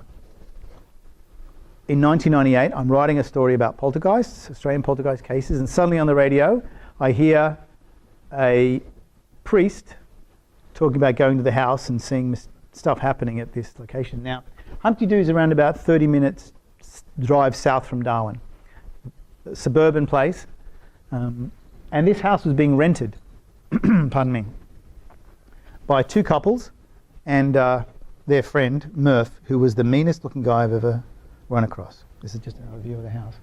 A fairly just kind of normal fibro house. It's nothing particularly special. It was nice. It had a little pool out the back, open area at the back. It was a reasonably good place to rent, and I imagine pretty cheap. So it wasn't a wonder why the guys were there. Pardon me. The people that were there, kind of I guess the key characters in the case, was Kirsty and Andrew Agius. That's their daughter Jasmine there. And there was another couple. At the back, Jill. We don't see her partner. That's just a friend on the right. There was Murph, the most meanest tattooed looking dude you've ever met in your life. He'd make the ghost scared. And Kirsty again on the left. So I guess you'd say this was kind of your average Darwin working men and women. Just, they were. And pretty tough. But what was happening, how it all started was in around January of 1998, so this was well before I heard about the story. They'd been sitting outside the house, and suddenly these stones, they had a gravel driveway, just a long gravel driveway. Suddenly these stones were flicking in from the darkness. Now, what the heck? They go inside, and the stones start falling and being thrown around in the house. And soon a whole bunch of other things start being thrown around the house as well. Knives, spanners, bits of glass. They were hunters, so shell casings would flick around. Batteries, shards of glass and gravel. All of that stuff, pegs, would fly around and bounce off the room. So they were worried. What do? You call the religious people. Now, they called a priest at a Darwin cathedral who came, saw strange stuff, bless the house. Nothing worked, things kept getting weird.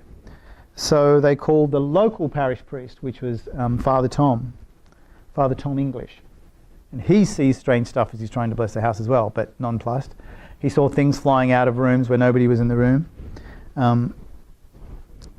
After he left, they got a Greek Orthodox priest. I think they were working their way progressively through every religion.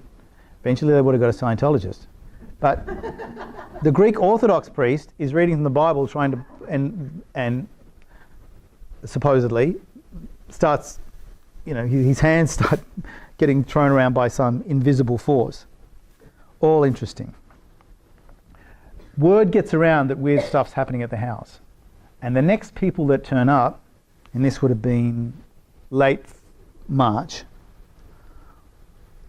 Oh, okay. It was also doing things like using gravel from the gravel driveway. It would write messages, and if something like this is happening, everybody's going to give you advice. Or do this. Try to communicate with it. Do this. Somebody told them, try to communicate with this thing or whatever. Put Scrabble tiles out, and it would actually do messages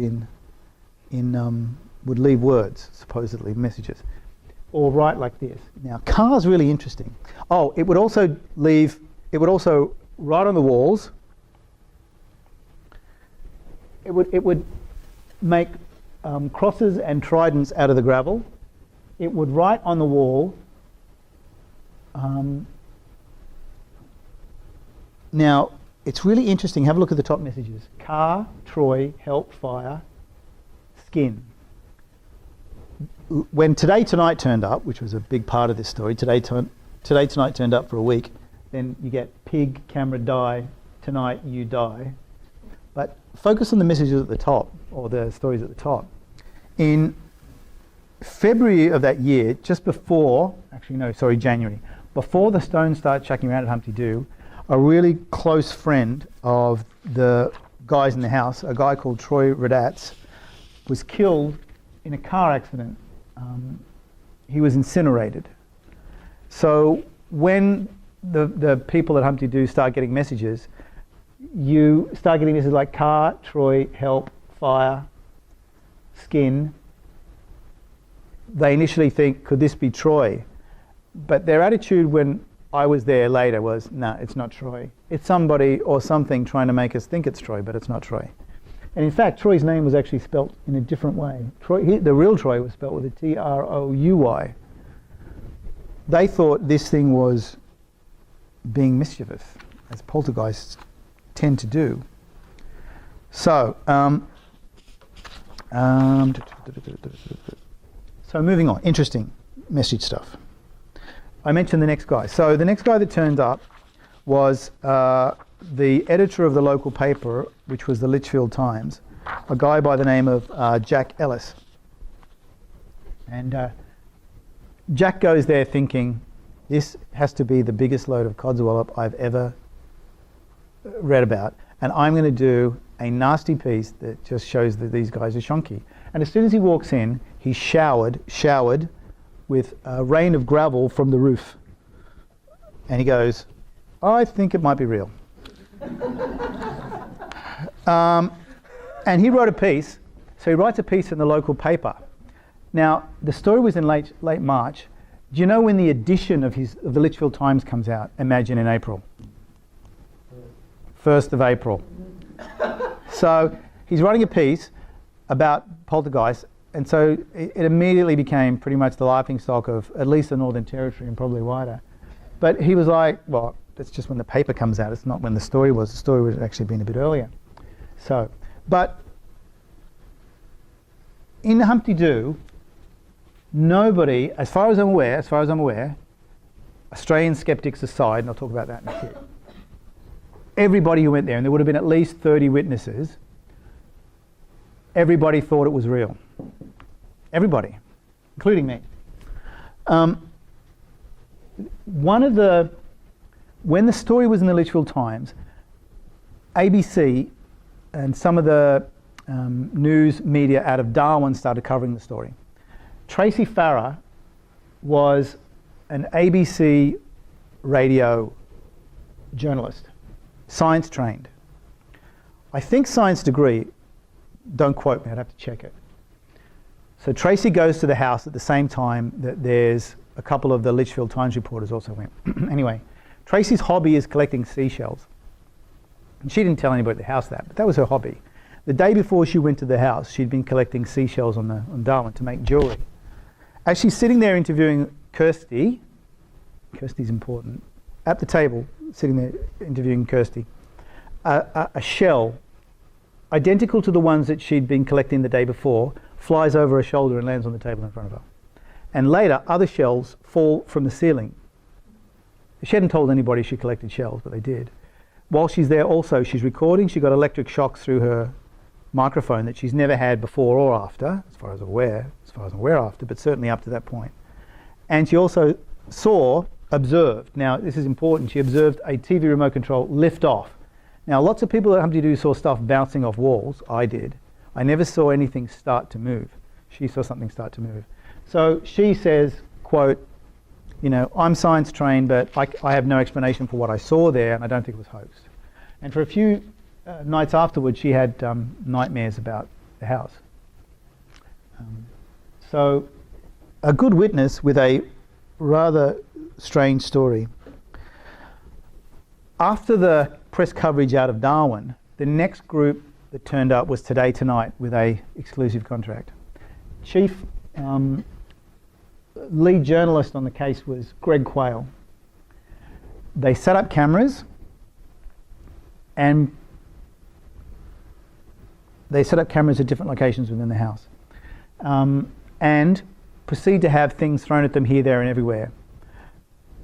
They generally happened when they were changing the film, and it was extraordinarily difficult to get anything on camera. Greg Quayle, and he brought a team with him as well. Interestingly, amongst the people that he brought was, that's Tonight Die. Along with Greg Quayle and the Today Tonight team was Max Anderson, a freelance journalist, and so independent. Both Quayle and Anderson still to this day say that what was in that house was real. Anderson did a story he did actually a kind of a magazine piece for the magazine in the Australian in late 1998. So the Today Tonight team was there for around about a week. It was extraordinarily difficult for them to get anything on film, as I mentioned, but let me just progress through. Along with Quayle brought Steve Bishop, a kind of new age psychic guy who wandered through, supposedly a medium who said, who kind of really was, walked through the house and said a few kind of new agey things, didn't really add much to the story, but they brought him along they wanted sort of a little bit of a colourful, medium to say that this house is haunted. He didn't really sort of say anything like that, but he added kind of little to the story. What they did bring, which was really good, was they brought they brought Brendan Gowdy. Now he was a thermal camera operator in the building and construction trade out of Brisbane. Now, when you pick up something, if I pick this up, the heat from my hand is transferred to the paper. With a sensitive enough piece of equipment, even if I'm not touching it, you can actually see the heat from my hand. A thermal camera will pick that up. Now, Brendan bought a thermal camera, a really expensive one. What they wanted to do was, if someone was surreptitiously, by sleight of hand, throwing any of the objects that we saw before, the knives, the pieces of glass, you should be able to pick up the thermal images on the thermal prints.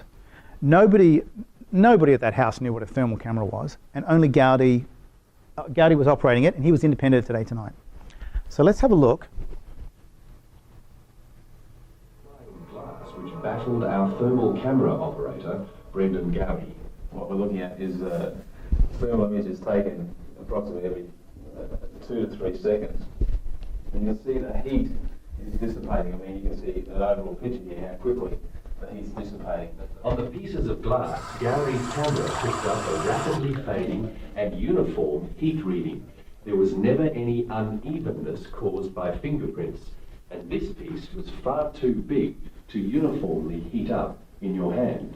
I was baffled. I mean, if I had to say something, I'd say it was a bit like a mind wave. Somebody put a film of energy over the top of it, and that energy is what we actually witnessed disappearing before our eyes, or before our thermal eyes, if you like. That was difficult to explain. Brendan was also witness to a particularly violent incident. He was the only person in the house when this happened. Whoa, what the? A live bullet ricocheted onto the carpet. In slow motion, it appears to have come from the ceiling, then bounced off the furniture. We taped it from 2 angles. Once again, no thermal fingerprints on it, nothing that leads you to believe it was thrown by human, or had human contact. Yes, you can explain if they had a pair of tongs and things like that, but it wasn't the case. Nobody in the room once again. Brendan, looking at this from your scientific point of view, what in your mind could have done to those objects what was done? I don't know. I honestly don't know. I don't know what. So pretty good. So, yeah, interestingly. Another kind of common thread through poltergeist cases is that objects thrown by poltergeists tend to be quite warm. Gowdy's camera reinforced that view. These things were universally hot. And in none of the things examined by the thermal camera were there evidence of anyone's handprint on it. Now,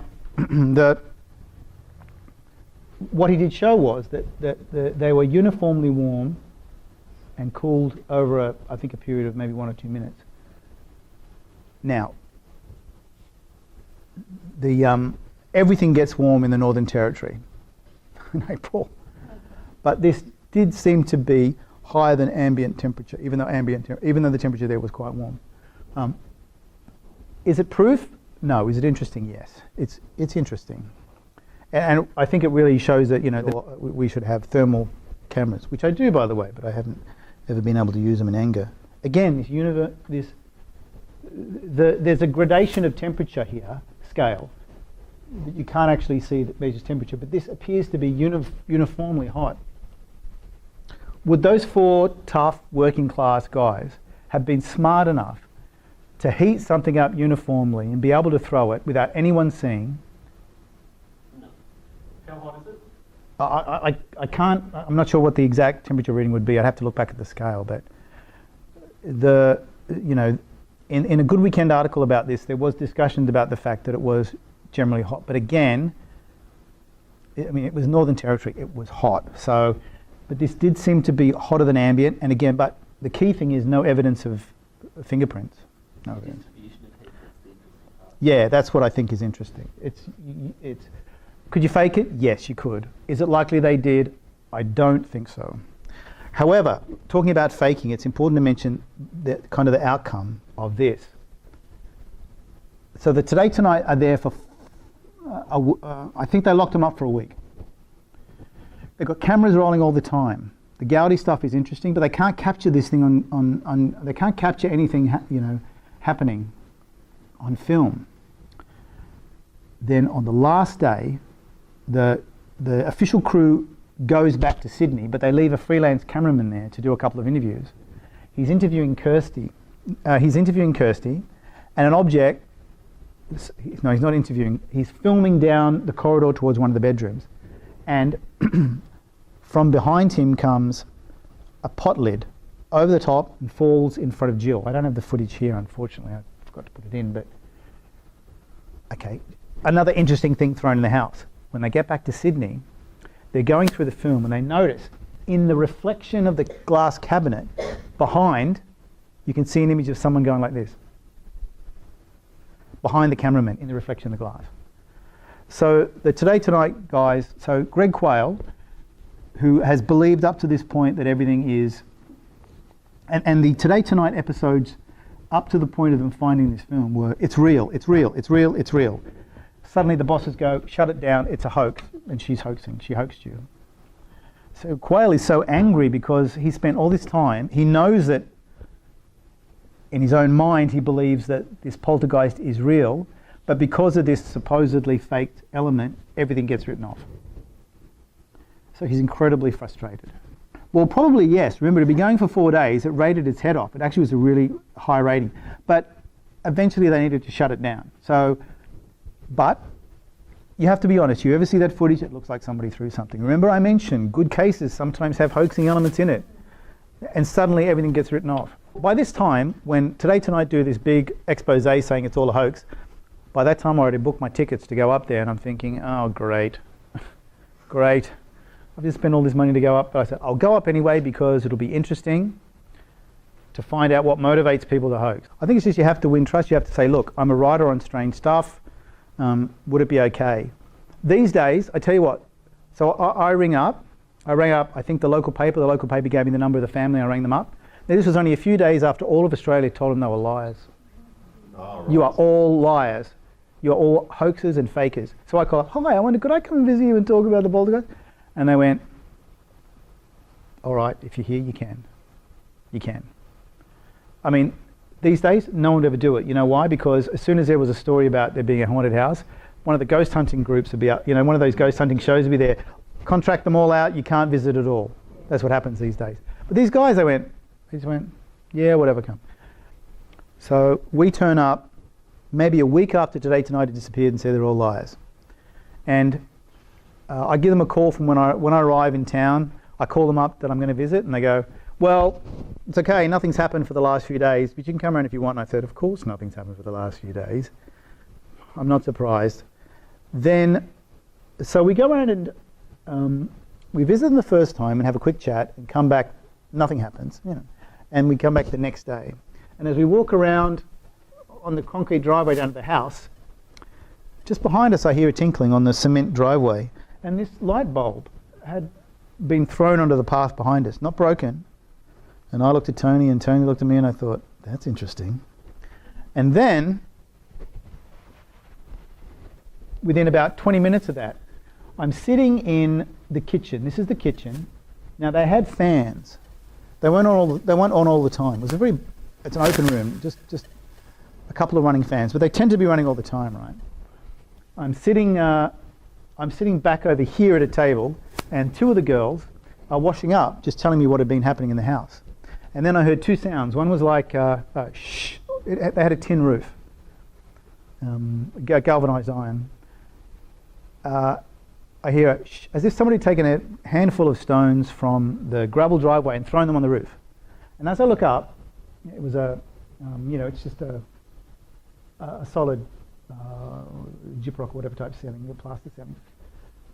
I see a handful of gravel stones just drop on the kitchen floor in front of me. And the two girls turn around and go, oh yeah, it does that all the time. And I went, Tony!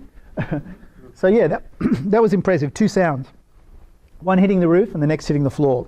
So how it got between the roof and the floor is an interesting question. So we were there for 4 days, on and off, for a few hours every day. And while we were there, things were still happening.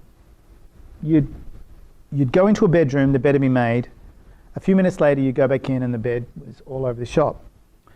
Now, I can't say that somebody didn't sneak in and do it, but I don't think that was the case. On another instance, oh dear, it's not very good. I'm holding a bullet casing. We were sitting at a round table in the dining area. 4 of us around the table, and we're just chatting away. And a bullet, basically I'm just sort of sitting cross-legged back from the table, and a bullet casing just dropped on my left foot and onto the floor.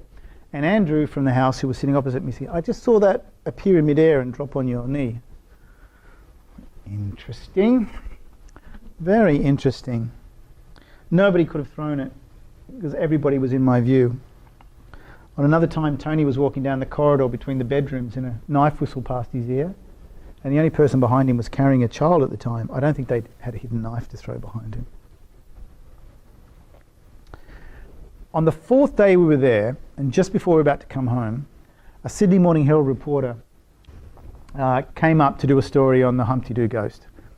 His thing was, I'm going to do one of those, people in Darwin have got deep issues. He was going to write it off. Like it's a hick town, and we're city folk that don't believe in this crazy stuff. And while he's there, and while we're there with him, things are happening. Things are flying around in the same room. He sees a fall of stones, and he ends up writing a Good Weekend article in 1998, in I think June 1998, a Good Weekend piece that was basically saying, in his view, it was real. This was not a fake, it wasn't faked. He talks to a lot of the eyewitnesses, he talks to us, and he ends up writing a piece that's very, very positive in the poltergeist. Now, I think when our book came out a year or two ago, last year, I got in touch with him again. He still says, yeah, it's real. I don't talk about it much, but it was real. One thing in the house there, when we were there, Andrew, who was Kirsty's husband, he would go, do you want me to stir up the poltergeist? And I went, this is once when I was there just alone with him. So there wasn't anybody else, just me and him. He said, do you want me to stir it up? And I went, that'd be good. So he disappears in the back bedroom and starts reading from the Bible. And I'm alone in the main living area. And something bounces off the wall. Bang, whack, it's a battery. Then other things start. Now, I never saw it move. And these things were bouncing off the wall. There was maybe 3 or 4 during the period he's doing this. And there wasn't anybody else in the room with me. So if it was a trick, it was a pretty good trick. And these are the things that were flicking around. You can't really see it, unfortunately. But again, it was knives, a glass,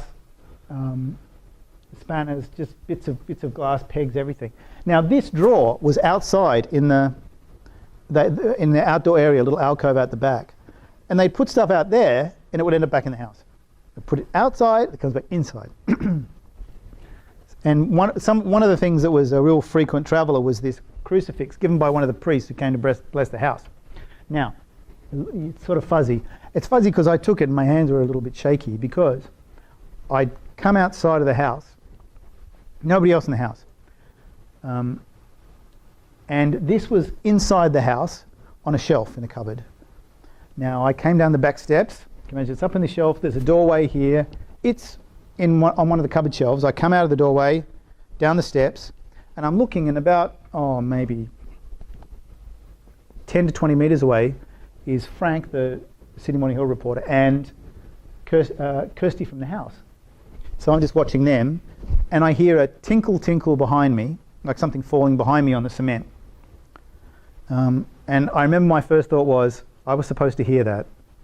I turn around and there's the crucifix just behind me. Now nobody was in the house. I then went and checked, nobody's in the house. It had apparently come out through the door, I would expect. So again, pretty good trick. There's nobody else. Tony was sitting talking to Kirsty one time when, I think he took this shortly afterwards. He's talking to her, she's reading a newspaper. She was like that. I think he took that just after it happened. He's sitting talking to her, she's reading something, and a brass plug fell in the middle of the table between her and him. So again, very good trick. This is Andrew, Kirsty's husband. He's holding a spark plug that would disappear and reappear in places, but it's a spark plug key ring, bottle opener. But when it would disappear, when it come back, it was as if somebody had polished it. What's that about? Wherever it went, there's polishes. Little poltergeist polishes. It's such a strange thing. Why would... Yeah, it was as if it had been polished. That's Frank again, and Brett's like a friend of the family, Brett. Brett observed one time when he was at the house, he was sitting out the back, and he saw this stream pass kind of under the awning at the back and just go across. He just saw it. And it was like a solid stream of gravel from the gravel driveway, just like this big black mass just moving across. So very weird. I'm going to backtrack a bit. Remember, I missed a couple of pictures. Oh yeah. Just before we arrived, Kirsty in the house observed out the back window 2 Aboriginal people digging a hole. So what the heck are you doing? This is, our house, get out, get out. They just looked at her and slowly moved off. But it appeared like they were doing something ceremonial, like they were digging. And when we went there, we confirmed there was a depression there, just like Kirsty had said. But what they were doing or what it meant, very mysterious. So all of this stuff, and there's kind of more in the book. But so what was the cause of the Humpty poltergeist? Was it Troy's death? Was it his spirit? Was it Murph, the guy on the motorbike, the angriest person I've ever met? If you talk about like people with internal conflict, he had enough for for an army. Was it Kirsty and Andrew? Kirsty seemed to be the focus of a lot was happening, and actually her husband mentioned that similar things had happened where they lived at a previous place. So was it her, or was it her and him? Was it an Aboriginal curse? What were those Aboriginals doing on the property digging? Was it a Greek curse? The owners of the house were Greek, and the owners of the house were really just very upset about all the publicity that was happening, and their house was being wrecked by a poltergeist. They wanted to get rid of the tenants, but they'd sort of mentioned that they thought there was something spooky about the house as well. So was it something to do with them? And the Greek family said that sometimes they'd felt strange stuff in the house and it was a little bit weird. But I mean, is that like a post-event justification, or do they really? I don't know. A steamy, stormy spook. I guess, you know, was it one of these things or a combination? I don't know. All I can say is from what I observed at Humpty Doo, I can't see how the phenomena that I saw could be faked. It just couldn't be. I just couldn't see it. Was it ominous or was it just... No, it was really interesting. It was interesting. Yeah. I remember calling a friend of mine one day when I was there and having a chat, and I was saying, it's like going to a magic show. When you go to a magic show and you say, oh, that was really great, show me again. Do another thing. I remember actually sitting and thinking, do something else. I want to see it. It's really interesting. I want to see how it works. Is it a magic trick? Do it again so I can try to see how it's going. But no, it was really addictive. But I didn't feel spooky. I felt spooked when I came back. Interestingly, that one of the things I noticed when I went to the house was on their bookshelf they had quite a few occult books. That's what I was going to ask. So they had a few. They had a Tibetan, one of those Tibetan prayer things, and they had a few occult books in their library. Now, it could it have been faked? I just don't think so. I don't think so. Was it one person faking? If it was one person faking, the rest of them would have killed them if they discovered that person. So, after we left, the Australian skeptics, because the skeptics had been invited, the skeptics had said, as soon as it kind of hit the Northern Territory press, the Northern Territory skeptics were approached and they said, it's obviously all rubbish because there's no such thing. And, which really as you can imagine, got up the nose of the people that live there. So they got very offended by that. And I think they might have been threats to knock somebody's block off. And so then the skeptics said, well, we're obviously not going to go there because we could be threatened. So there was very bad vibe. But after they left, the skeptics apparently went to the house and they said, we went to the house after everybody left, because at the end of the week that we were there, everybody in the house left. It was a rented house and they just moved off to different places. They just split and went. But the skeptics say they visited the house and they went and they looked on top of the fans. And they said they found evidence of suspicious, they said there seemed to be evidence that things could have been taped to the top of the, so when you turn it on, scatter. But, a lot of the stuff happened outside of that room. The fans weren't on all the time. In fact, there were rains of stones when the fans were off. It's just not a logical theory. That crucifix thing happened outside when I was there. When I saw the stones come through, they fell in front of me, not all over the room. Just, if this is a person generating it, and somehow their psyche is involved, perhaps, this poltergeist might not exist independently of the person, but the person thinks, I don't know, what's the point I'm trying to get to here? If they think that religion's going to make it worse, perhaps in the end it does. It doesn't necessarily mean that poltergeists are independently existing and don't like religion. It's more like that person is somehow able to project this energy. That person lives in a culture where they know that they're influenced by that and they react accordingly. So, in one time, I didn't put this in the presentation, but one time I was sitting alone in the living room in Humpty Doo, and as I sat there, I was this was a room with not much in it. On the chair, I sat on a chair. A small trickle of gravel stones from the ceiling just trickled on my head. Dink, dink, dink, dink, dink. Now, how could you fake that? It's just not possible. And Tony was by himself in the same room at another point, and I did the same thing at some point. You just went, come on, show me something. And you saw the Scrabble tiles that were in the bathroom. A couple of Scrabble tiles fell either in front of him or around him, just ding, ding, ding, you know, like apparently from the ceiling. And it spelled the word ass, A-S-S. That's a cheeky poltergeist. So yeah, just you thought it and something happened. So try to fake that. Yeah, well, 11 to 13 is about it. I think if I was going to sum up what I think, I think it's connected to people. I don't think poltergeists exist independently of people. I think the view that somehow they're linked somehow they are linked to individuals. I think that's true. I think some people somehow have an ability to generate this energy or whatever it is that causes these things to happen. I think it's more common than we probably know. I think in Western countries, I think it happens and probably people tell nobody because it's just too weird and embarrassing. In other cultures, it's more accepted. You could actually talk about it. It's the jinn. Everybody knows it's a jinn. Nobody's surprised. Here, you get a hell of a lot of hassle. So perhaps, these things happen and people don't talk about it. But I do think it's an energy. I do think it's linked with people. I think those common threads are what I mentioned. I think, yeah, they're not really rare. The stories here are very similar to the stories everywhere else. And a lot of the common themes are reported in lots of different places.